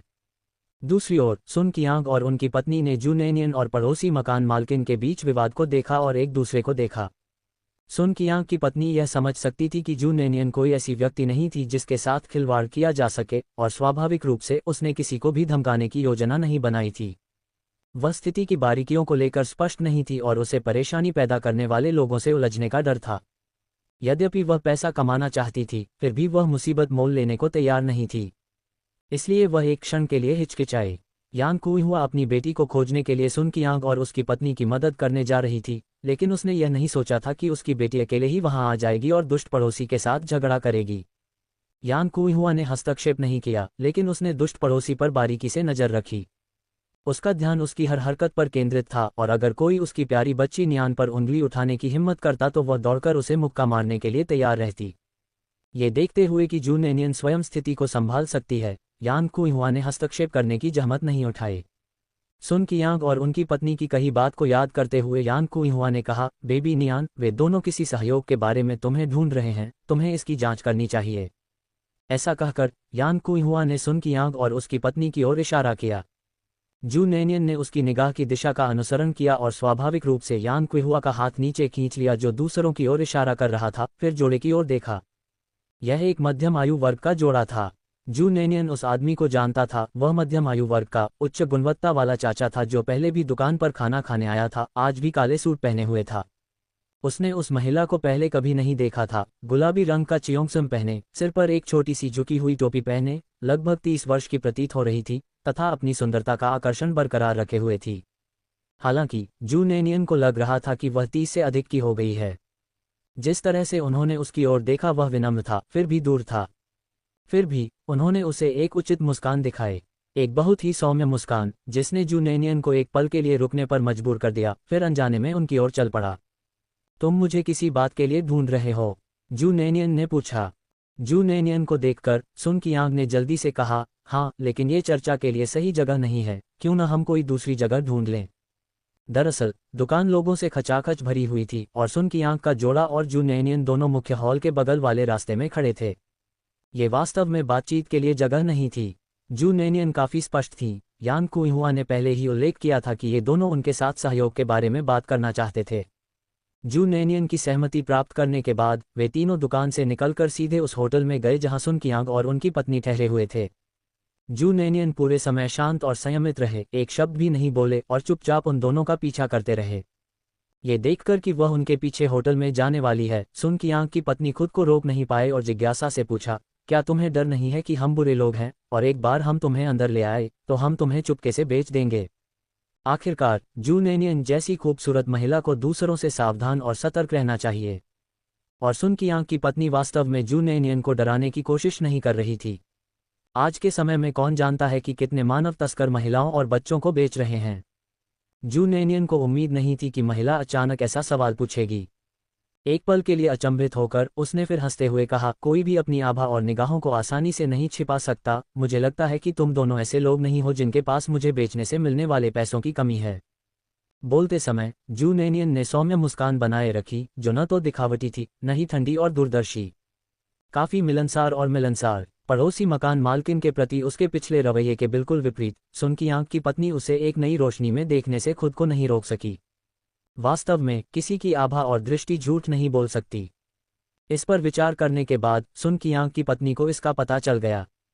यद्यपि वह नहीं जानती थी कि जू नैनियन ने बाहर उस महिला के साथ बहस क्यों की थी, लेकिन उस युवा लड़की के व्यवहार और उसके धैर्य को देखकर ऐसा नहीं लग रहा था कि वह कोई ऐसी महिला है जो अनावश्यक रूप से परेशानी खड़ी करेगी। उसका रवैया और भी अधिक मिलनसार हो गया। छोटी बच्ची, तुम सचमुच चापलूसी करना जानती हो? जू नैनियन ने मुस्कुराते हुए अपने होंठ भींच लिए, दूसरे के व्यवहार में आए बदलाव पर ध्यान नहीं दिया। सुन कियांग होटल की छठी मंजिल पर रहता था और तीनों जल्दी से उसके कमरे में पहुंच गए। होटल के कमरे में पहुंचते ही सुन कियांग की पत्नी ने जू नेनियन को एक तरफ कुर्सी पर बैठने के लिए आमंत्रित किया और उसके सामने बैठ गई। दूसरी ओर सुन कियांग ने पानी उबालने के लिए केतली ली और उन दोनों के लिए चाय बनाने की योजना बनाई। मैंने अपनी माँ से सुना है कि आप मुझसे साझेदारी के बारे में बात करना चाहती हैं, क्या ये सही है? शू नेनियन ने बिना कोई बात घुमाए या पूछे सीधे मुद्दे पर पूछा। उसका अंतर्ज्ञान हमेशा सटीक रहता था। हालांकि महिला ने शुरू से अंत तक ज्यादा कुछ नहीं कहा था, लेकिन जू नेनियन को लगा कि वह एक बहुत ही चतुर महिला के साथ व्यवहार कर रही थी और उसके सामने दिमागी खेल खेलना बुद्धिमानी नहीं होगी। बेशक जू नेनियन ने भी कोई दिमागी खेल खेलने की योजना नहीं बनाई थी। लीशान नाम की सुन कियांग की पत्नी जू नेनियन के सीधे दृष्टिकोण को सुनकर कुछ आश्चर्यचकित हुई, लेकिन आश्चर्य क्षणिक था और लीशान ने जल्द ही अपने इरादे स्पष्ट कर दिए। पहले मैं अपना परिचय दे दूं। मेरा नाम लीशान है और मैं और मेरे पति हाइशी से हैं, उसने शुरू किया। कुछ क्षण रुककर और जू नेनियन के शांत भाव को देखने के बाद आगे कहा, हम नानचिंग में एक व्यावसायिक मामले पर चर्चा करने आए हैं। हमारा पूरा परिवार व्यवसायी है और सच कहें तो हमें आपका बटर नूडल हाउस बहुत पसंद आया है। हम ऐसा ही स्वादिष्ट भोजन हैशी में लाना चाहते हैं। इस विचार के बारे में आप कैसा महसूस करते हैं? लीशान ने बुद्धिमानी से बात की। सबसे पहले उन्होंने अपने परिवार की व्यावसायिक पृष्ठभूमि को स्पष्ट किया, जिससे संकेत मिलता है कि उनमें एक निश्चित गहराई थी। शू नेनियन के साथ सहयोग करने की इच्छा व्यक्त करते समय उनके शब्दों में न तो कृपालुता थी और न ही अहंकार, बल्कि उन्होंने पहल शू नेनियन पर छोड़ दी। दरअसल इस मामले में पहल जू नेनियन के हाथों में थी, लेकिन जू नेनियन ये बता सकती थी कि ये दोनों साधारण व्यवसायी नहीं थे, और यद्यपि वह वर्तमान में केवल एक छोटे से रेस्तरां की मालिक थी और ऊपरी हाथ रखती थी, फिर भी उनका ईमानदार दृष्टिकोण वास्तव में दुर्लभ था।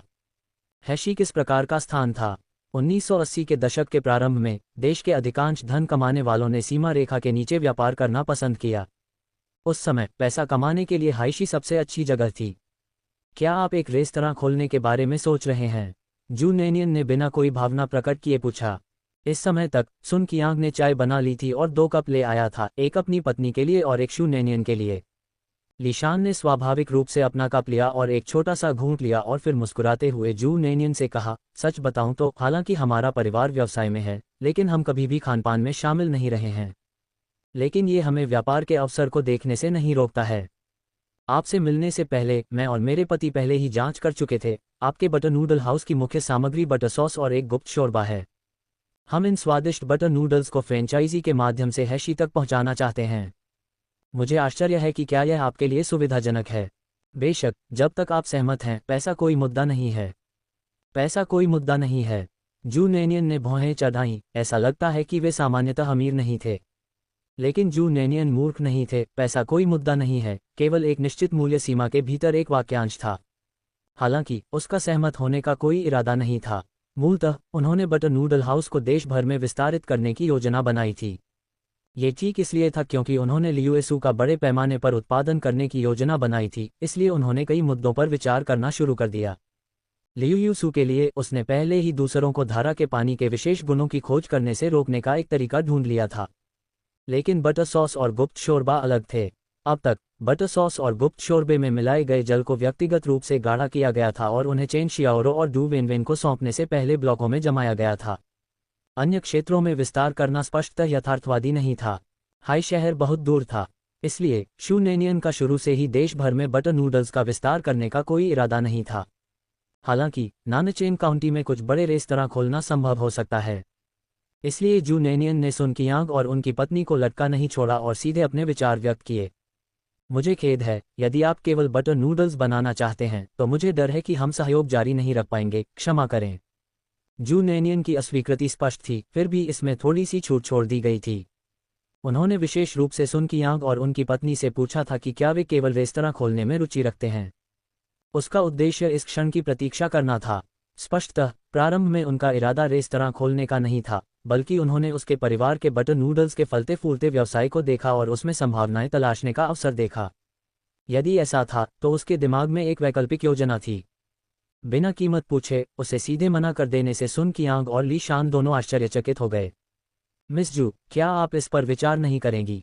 सुन कियांग ने तत्काल पूछा। जू नेनियन ने अपना सिर हिलाया। मुझे खेद है, मैं बटर नूडल्स को अन्य शहरों में विस्तारित करने की योजना नहीं बना रही हूँ। सुन कियांग जू नेनियन के बटर नूडल्स से होने वाले जबरदस्त लाभ के बारे में बहुत आशावादी थे। जू नेनियन का इनकार सुनकर वह चिंतित हो गया। प्रारंभिक आश्चर्य के बाद लीशान को जू नैनियन के शब्दों में निहित संदेश समझ में आ गया। अपने होठों को एक साथ दबाते हुए वह मुस्कुराए, अपना एक हाथ सुन कियांग की बांह पर रखा और जू नैनियन की ओर देखा। ऐसा लगता है कि युवती के पास बेहतर सहयोग योजना है। जू नैनियन ने भौहें चढ़ाईं, सचमुच वह एक चतुर महिला थी, वह गलत नहीं थी। उन्होंने स्पष्ट रूप से कहा, वास्तव में आपसे यह बात छिपाए बिना, हालांकि मैं बटर नूडल्स को अन्य शहरों में विस्तारित करने की योजना नहीं बना रही हूं, लेकिन वहां बेहतर चीजें हैं। मुझे आश्चर्य है कि क्या आप दोनों उनके बारे में अधिक जानने में रुचि रखते हैं। यदि वे हाई सिटी के बाजार को सुरक्षित कर सकते हैं तो उन्हें इसे आगे बढ़ावा न दे पाने की चिंता क्यों होगी।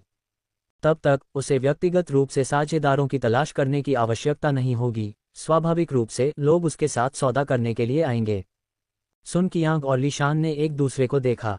किसी ने भी मना नहीं किया और लीशान ने कहा, तो फिर देर न करें, आज ही जाकर देख लें। उन्होंने कोई निश्चित बयान भी नहीं दिया। सुन कियांग की नज़र में जू नैनियन के बटर नूडल्स पहले से ही एक दुर्लभ व्यंजन माने जाते थे। यह अफसोस की बात थी कि वे हाई सिटी तक विस्तार नहीं कर सके, लेकिन वह एक समझदार व्यक्ति भी थे। तीनों होटल से निकले और जू नैनियन उन्हें सीधे नानशुई रोड पर ले गए। जैसे ही वे दरवाजे पर पहुंचे, उन्होंने देखा कि झाओपांग एक ठेले को धक्का देकर सामान पहुंचाने जा रहा था। जू नैनियन को देखते ही झाओपांग के गोल चेहरे पर एक सरल मुस्कान आ गई। छोटे मालिक, आप वापस आ गए। जू नैनियन ने सिर हिलाया और लीशान और सन कियांग को अंदर ले गया। लीशान और सुन कियांग ने अनायास ही एक दूसरे को देखा। जैसे ही झाओपांग ठेले के साथ वहां से गुजरा, दोनों को हल्की सी खुशबू का एहसास हुआ। जू नैनियन उन्हें सीधे गोदाम में ले गए और 2 लियुएसुस वापस लाए। गोदाम में संग्रहित सभी लियुएसुस को पहले से ही बक्सों में पैक किया गया था और धूल जमने से रोकने के लिए तेल के कागज से लपेटा गया था। लीशान और सुन कियांग ने अपने अपने हाथों में एक एक लियुएसु लिया। जू नैनियन के होठों पर मुस्कुराहट फैल गई। कृपया स्वाद लीजिए।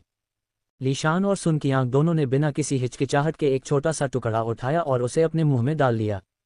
जू नैनियन ने देखा कि उनके चेहरे पर गंभीरता से लेकर उत्साह तक का परिवर्तन हो गया।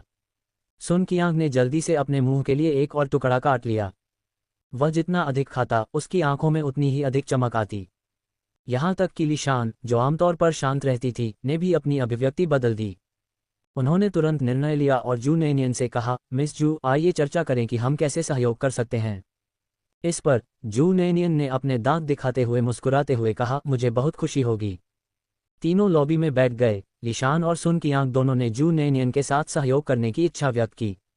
बटर नूडल्स की तुलना में लियुएसु नामक चीज़, जिसका उन्होंने अभी स्वाद लिया था, सहयोग के लिए अधिक उपयुक्त थी। आखिरकार यह एक तैयार उत्पाद था और यदि वे सहयोग करना चाहते थे तो जू नैनियन की टीम को केवल सामान को अच्छी तरह से तैयार करने और उन्हें हाई सिटी तक पहुंचाने की जरूरत थी। यदि वे रेस्तरां खोलते तो उन्हें रसोइयों को प्रशिक्षित करना पड़ता और सभी प्रकार की चीज़ों से निपटना पड़ता, क्योंकि अन्य लोग तो उन्हें अपने गुप्त व्यंजन आसानी से नहीं सौंप देते। हालांकि जू नैनियन को उनके चयन पर कोई आश्चर्य नहीं हुआ। कुछ विचार विमर्श के बाद उन तीनों ने कीमत 1 युआन के 2/10 हिस्से पर तय की। जू नैनियन ने उन्हें 2/10 युआन की वही कम कीमत की पेशकश की। जहां तक विक्रय मूल्य का प्रश्न है तो यह निर्णय उन्हें ही लेना था, क्योंकि जीवन यापन की लागत शहर दर शहर अलग अलग होती है। जू नैनियन ने वितरकों के विकास के बारे में उन्हें सूचित करने का अवसर भी लिया। अब से हाइशी शहर में वह केवल सन कियांग और उनकी पत्नी के साथ सहयोग करेगी। उन्होंने उन्हें हाइशी में विभिन्न स्थानों पर अपने उपवितरक विकसित करने की अनुमति दी, लेकिन एक शर्त थी, पूरे हाइशी में खुदरा मूल्य एक समान रहना चाहिए। अपनी ओर से बिक्री के लिए दुकानों का विस्तार करना एक ऐसी बात थी जिसके बारे में सुन कियांग और उनकी पत्नी को जानकारी थी। क्योंकि वे इतने लंबे समय से इस व्यवसाय में थे, तो वे इस सिद्धांत को कैसे नहीं समझ पाए कि संख्या में ही ताकत होती है। इसी प्रकार अपना स्वयं का खुदरा स्टोर खोलकर उन्हें ये कैसे पता नहीं चला कि कई व्यापारियों द्वारा एक साथ बिक्री करने से उन्हें अधिक धन प्राप्त होगा। हालांकि जब जू नैनियन ने कहा कि वह केवल हाइशी शहर में ही उनके साथ सहयोग करेगी, तो सुन कियांग और उनकी पत्नी काफी समय तक आश्चर्यचकित रहे। क्या आप वाकई पूरे हाइशी शहर में हमारे साथ विशेष रूप से सहयोग करना चाहते हैं? सुन कियांग ने आश्चर्य से पूछा। जू नैनियन ने हंसते हुए कहा, बिल्कुल, लेकिन अगर अन्य शहरों से कोई साझेदार दस्तक देने आए और इस कार्रवाई में हिस्सा लेना चाहे तो मैं आपको अपना विस्तृत पता यहां देने के लिए परेशान करूंगा। इस तरह वह दूसरों के उसके पास आने का इंतजार कर सकती थी। सुन कियांग और उनकी पत्नी उसके द्वारा प्रस्तावित शर्तों से आश्चर्यचकित थे और विचार करने पर वे जू नैनियन की चतुराई की प्रशंसा करने से खुद को रोक नहीं सके। उन्होंने उन्हें हाइशी बाजार पर एकाधिकार करने का मौका दिया ताकि कोई भी उनसे प्रतिस्पर्धा न कर सके। चूंकि जू नैनियन ने सुन कियांग और उसकी पत्नी को इतना लाभ दिया था, इसलिए स्वाभाविक रूप से वे भी बदले में उसका उपकार करने को तैयार थे। इस प्रकार साझेदारी स्थापित हुई और लीशान ने उसी दिन जू नैनियन के साथ अनुबंध पर हस्ताक्षर कर दिए। पहला ऑर्डर लियू यूसू के 10,000 जिन पर निर्धारित किया गया था और चून की लियू यूसू की मात्रा पर्याप्त थी, इसलिए जू नैनियन ने लीशान के साथ जो अनुबंध मूल्य पर हस्ताक्षर किया उसकी गणना केवल वजन के आधार पर की गई थी। लियू यूसू को मशीनों द्वारा काटा गया था, आकार मूलतः एक जैसा था और इसमें ज्यादा अंतर नहीं था, लगभग 6 लियू यूसू से एक जिन बनता था। एक जिन की कीमत 1.2 युआन थी, जो कि प्रति टुकड़ा 1 युआन के 2/10वें हिस्से के बराबर थी। 10,000 जिन का मतलब था कुल 60,000 लियू यूसू। ईमानदारी से कहूं तो जू नैनियन को ये जानकर बहुत आश्चर्य हुआ कि पहला ऑर्डर इतना महंगा था। अनुबंध पर हस्ताक्षर करने के बाद लीशान और सुन कियांग जमा राशि निकालने के लिए सीधे बैंक गए। लियू यूसू के 10,000 जिन की कीमत 1 युआन और 20 सेंट प्रति जिन थी, जो 12,000 युआन के बराबर थी।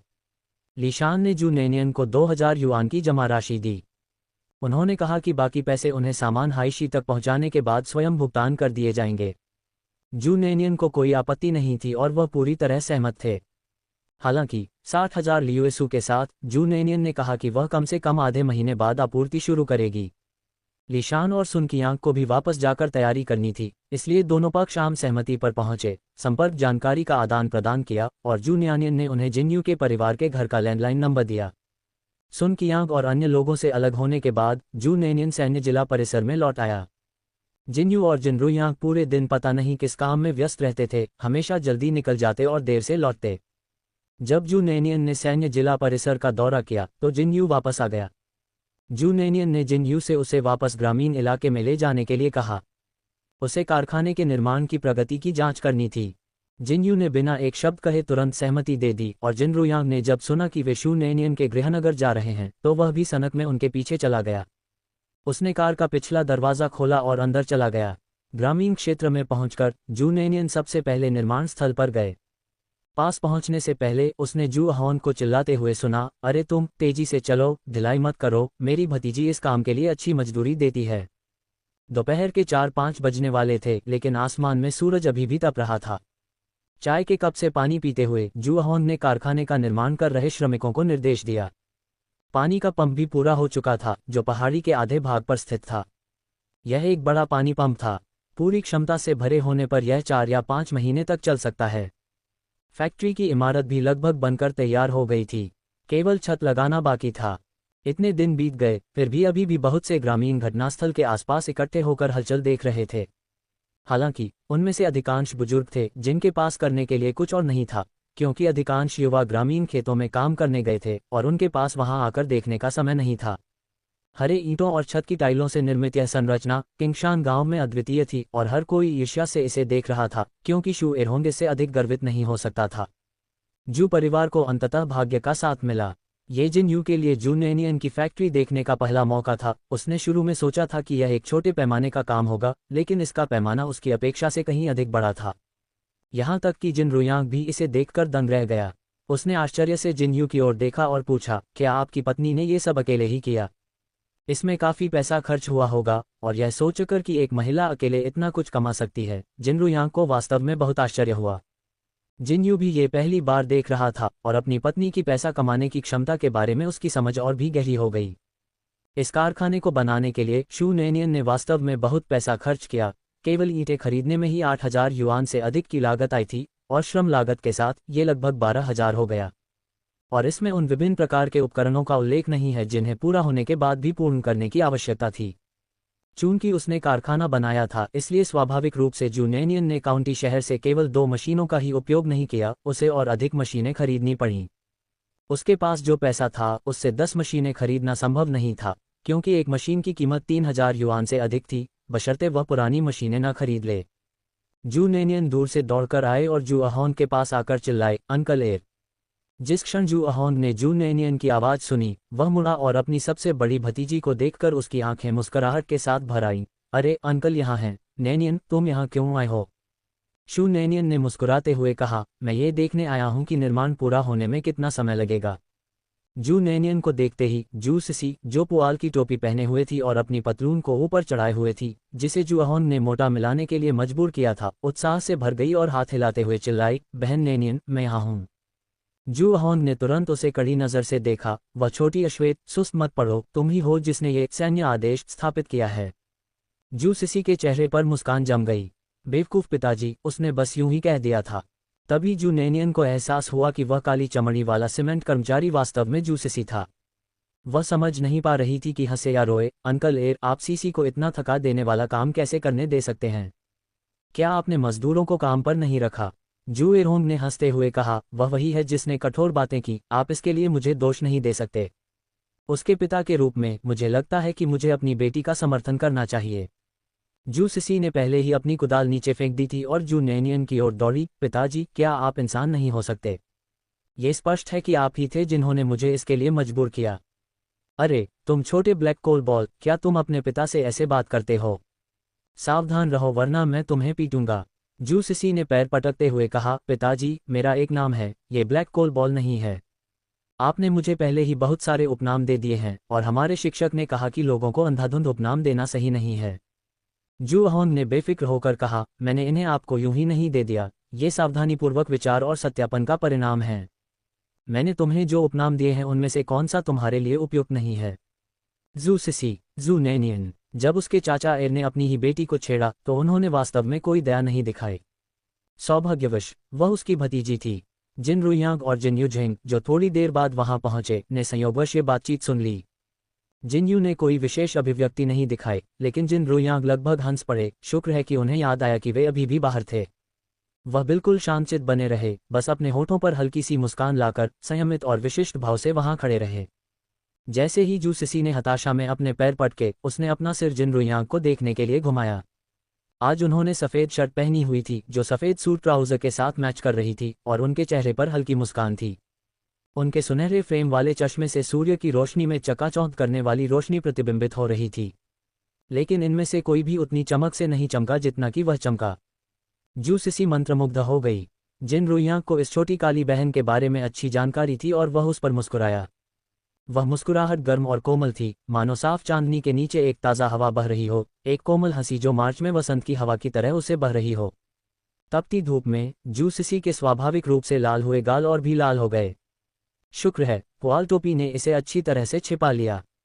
अवचेतन रूप से वह उस पर मुस्कुराए। उसकी मूर्खतापूर्ण मुस्कान से उसकी काली त्वचा पर साफ सफ़ेद दांतों की एक पंक्ति, दो छोटे बाघ के दांत, गड्ढे और उसकी चमकदार चमकती आंखें, सभी एक हास्यपूर्ण उपस्थिति में योगदान दे रही थीं। जिन रुयांग के चेहरे पर मुस्कान अनजाने में और गहरी हो गई। जू सिसी, जिन रुयांग को घूरते और मूर्खतापूर्ण तरीके से हंसते हुए जू नैनियन द्वारा पकड़ी गई। अपनी चचेरी बहन को और अधिक शर्मिंदगी से बचाने के लिए जू नैनियन ने जल्दी से जू सिसी को एक तरफ खींच लिया और हंसते हुए कहा, सिसी, अब आप ब्रेक पर हैं। जू सिसी को अंततः वास्तविकता का एहसास हुआ और उन्होंने उत्सुकता से सिर हिलाया। हाँ, मैं ब्रेक पर हूँ। उसकी नज़र अनायास ही चुपके से जिन रुयांग पर चली गई। जिन रुयांग वहीं खड़ा रहा, अभी भी अपना करिश्मा दिखा रहा था, जबकि जिन यू सिरदर्द से परेशान अपनी कनपटियों पर मालिश करते हुए उसे याद दिला रहा था, क्या तुम भूल गए हो कि मैंने तुम्हें क्या कहा था? जिन रुयांग की मुस्कान शांत थी। चिंता मत करो, मैं अपनी सीमाएं जानता हूँ। मैं इतना हताश नहीं हूं कि एक छोटी बच्ची को भी न छोड़ूं। मुख्य समस्या ये थी कि दूसरा व्यक्ति उसके प्रकार का नहीं था। जू नैनियन ने निर्माण स्थल पर नजर डाली और फिर जू अहोंग के साथ घर चले गए। ये देखकर कि अभी भी बहुत सारी हरी ईंटें बची हुई हैं, उसने जू अहोंग से कहा कि वह उनका उपयोग घर बनाने के लिए करे। जू अहोंग सहमत नहीं था। उसने जोर देकर कहा कि उसे पैसे के लिए उन्हें बेच देना चाहिए, लेकिन वह जू नैनियन की जिद के आगे टिक नहीं सका। उसने कहा कि यदि वह उन्हें नहीं लेगा तो वह ईंटें फेंक देगी। जू अहोंग इस विचार को सहन नहीं कर सका। उसे एहसास हुआ कि जू नैनियन सिर्फ अपने चाचा की देखभाल कर रही थी और उनके परिवार की मदद करना चाहती थी। वह संतुष्ट भी हुआ और भावुक भी। जब समूह घर पर पहुंचा तो जू एरोंग ने स्वागत के लिए लियू बुइमेई से एक अच्छा भोजन तैयार करवाया। वापस आते समय जू सिसी ने कई बार चुपके से जिन रुयांग की जांच की, जिसे उसने देखा, लेकिन उसने इस पर कोई आपत्ति नहीं जताई। बुजुर्ग महिला शू नैनियन को वापस आते देख बहुत खुश हुई और उससे पूछती रही कि क्या वह भूखी है, थकी हुई है या उसके चले जाने के बाद व्यस्त है। इस बार जू नैनियन ने न केवल निर्माण स्थल का निरीक्षण किया, बल्कि जू अहोंग के परिवार के लिए बहुत सारा चावल और आटा भी लाया। कपड़े बनाने का समय न होने के कारण जू नैनियन ने बुजुर्ग महिला के लिए महंगे कपड़ों के 2 सेट खरीदे। उन्होंने जू अहोंग, लियू बुइमेई और जू दो दो के लिए भी नए कपड़े खरीदे। इस भाव ने सभी को गहराई से प्रभावित किया। लियू बुइमेई विशेष रूप से खुश थी कि उसने पहले ही समझ लिया था कि उसकी भतीजी एक कर्तव्यनिष्ठ व्यक्ति है, जिससे उसे अनुचित नाराजगी या ईर्ष्या महसूस करने से रोका जा सका। जू सिसी ने देखा कि उसके लिए वहां कुछ भी नहीं था, इसलिए वह पूछने के लिए इंतजार नहीं कर सकी, बहन नेनियन, मेरा क्या होगा, मेरा। उसका चेहरा अनुग्रहपूर्ण मुस्कुराहट से भरा था। जू होंग ने उसके सिर के पीछे थप्पड़ मारा और चिढ़ाते हुए कहा, तुम बहुत काली हो, तुम्हारे लिए कोई नहीं है। चूंकि उसने बहुत अधिक बल से मारा था और जू सिसी तैयार नहीं थी, इसलिए उसका चेहरा मेज पर दब गया। जू होंग ने हाँ कहा और कहा, सीसी, पिताजी को देखने दो कि क्या तुम्हारी नाक वापस अपनी जगह पर आ गई है। जू सिसी ने उदास भाव से अपना सिर उठाया। जू नेनियन खुद को हंसने से नहीं रोक सके और बोले, सीसी, मैंने तुम्हारे लिए खुद एक पोशाक बनाई है। बाद में आप दुकान पर जा सकते हैं और मैं इसे आपको दे दूंगा। तभी जू सिसी मुस्कुराए। वह मूर्खतापूर्ण ढंग से मुस्कुराए, उसके दांत सफेद चमक रहे थे। धन्यवाद बहन नेनियन, उसने तीखे स्वर में कहा। परिवार ने आपस में मजाक किया और जू सिसी को चिढ़ाया, जो इतनी घबरा गई थी कि इधर उधर कूदने लगी, फिर भी वह मूर्खतापूर्ण ढंग से मुस्कुराती रही। जिनयू और जिनरुयांग दृश्य में बाहरी लोगों की तरह थे, लेकिन वे दोनों बहुत ही शांत थे। जिनयू चुपचाप अपना खाना खा रहा था। बुजुर्ग महिला और जू अहोन कभी कभी उससे सवाल पूछ रहे थे, जिसका वह तथ्यात्मक ढंग से जवाब दे रहा था। ये केवल जू सिसी ही थी जो जिनरुयांग को देखती रही, जब तक कि बुजुर्ग महिला ने उसे देख नहीं लिया और प्रसन्नतापूर्वक जिनरुयांग से पूछा कि क्या वह शादीशुदा है या उसका कोई जीवनसाथी है। जिनरुयांग ने विनम्रता और सौम्यता से जवाब दिया। ये सुनकर कि उसने अभी तक शादी नहीं की है, बुजुर्ग महिला बहुत खुश हुई। उसे ऐसा महसूस हुआ जैसे उसके परिवार की छोटी काली बहन कुछ गोभी उखाड़ने वाली हो। लेकिन उसे यकीन नहीं था कि गोभी को उसके परिवार की ब्लैक कोल बॉल पसंद आएगी या नहीं। इस बारे में दोबारा सोचने पर उसे लगा कि यह तो असंभव है। उनके सुआ का व्यक्तित्व बहुत अच्छा था, जो आकर्षक था, लेकिन उसकी नस्ल थोड़ी कम थी। यदि यह सफ़ेद सुअर होता तो ठीक होता, लेकिन दुर्भाग्यवश यह एक काला कोयला गोला था। बुजुर्ग महिला के विचार 1 मिनट में 1 मील दौड़ रहे थे, लेकिन जू सिसी को इस बात का कोई अंदाजा नहीं था कि उसकी दादी की नज़र में वह पहले से ही एक काले कोयले की गेंद बन चुकी थी, एक जो अभी भी गोभी को जड़ से उखाड़ने की आकांक्षा रखता है। रात के खाने के बाद बुजुर्ग महिला नए कपड़े पहनने के लिए अपने कमरे में चली गई और उन्होंने लियू बुइमी को भी ऐसा ही करने को कहा। बुजुर्ग महिला ने लियू बुइमी को पकड़ लिया और अन्य घरों में जाने के लिए तैयार हो गई। जब जू नेनियन ने पूछा कि वे क्या कर रहे हैं, तो बुजुर्ग महिला ने आंखें सिकुड़ते हुए हंसते हुए कहा, मैं बस आपके पड़ोस वाली आंटी से मिलने जा रही हूँ। ये कहते हुए बुजुर्ग महिला ने अपने बाल भी चीक किए। जू नेनियन को तुरंत समझ आ गया कि पड़ोस वाली आंटी बहुत गपशप करती थी। बुजुर्ग महिला के इरादे को समझते हुए जू नेनियन को ये स्थिति हास्यास्पद लगी। ये देखकर कि उसकी माँ और पत्नी पड़ोसियों से मिलने जा रही हैं, जू अहोन ने जल्दी से कहा, रुको, मैं भी जाना चाहता हूँ। जू सिसी ने झुंझलाहट में अपनी आंखें घुमाईं, पिताजी, आप क्यों जा रहे हैं? दादी पड़ोस वाली आंटी से मिलने जा रही हैं, क्या तुम भी जा रहे हो? मैं आपके पड़ोसी चाचा से मिलने जा रहा हूँ, उसने उत्तर दिया और नए कपड़े पहनने के लिए अपने कमरे में चला गया तथा एक छज्जा सहित हरे रंग की सैन्य टोपी पहन ली। वह उस बुजुर्ग महिला का अनुसरण करते हुए बाहर निकल गया। जू इरहोंग लंबा था और दरवाजा नीचा था। टोपी के कारण उसका दृश्य अवरुद्ध हो गया और बाहर निकलते समय उसने अपना सिर पीट लिया। जू न्यानियान और जू सिसी हंसते हुए झुक गए। जिनयू ने सहज रूप से जू नेनियन की कमर पकड़ ली और वह खुलकर हंसते हुए जिनयू के आलिंगन में झुक गई। जिनरुयांग ने सोचा कि जब जू सिसी हंसती थी तो उसके छोटे बाघ के दांत कुछ चमकदार होते थे। जू दो ने अपना कटोरा पकड़ा, चारों ओर सबको चकित भाव से देखा, फिर अंततः अपना सिर नीचे कर लिया और चावल खाना जारी रखा।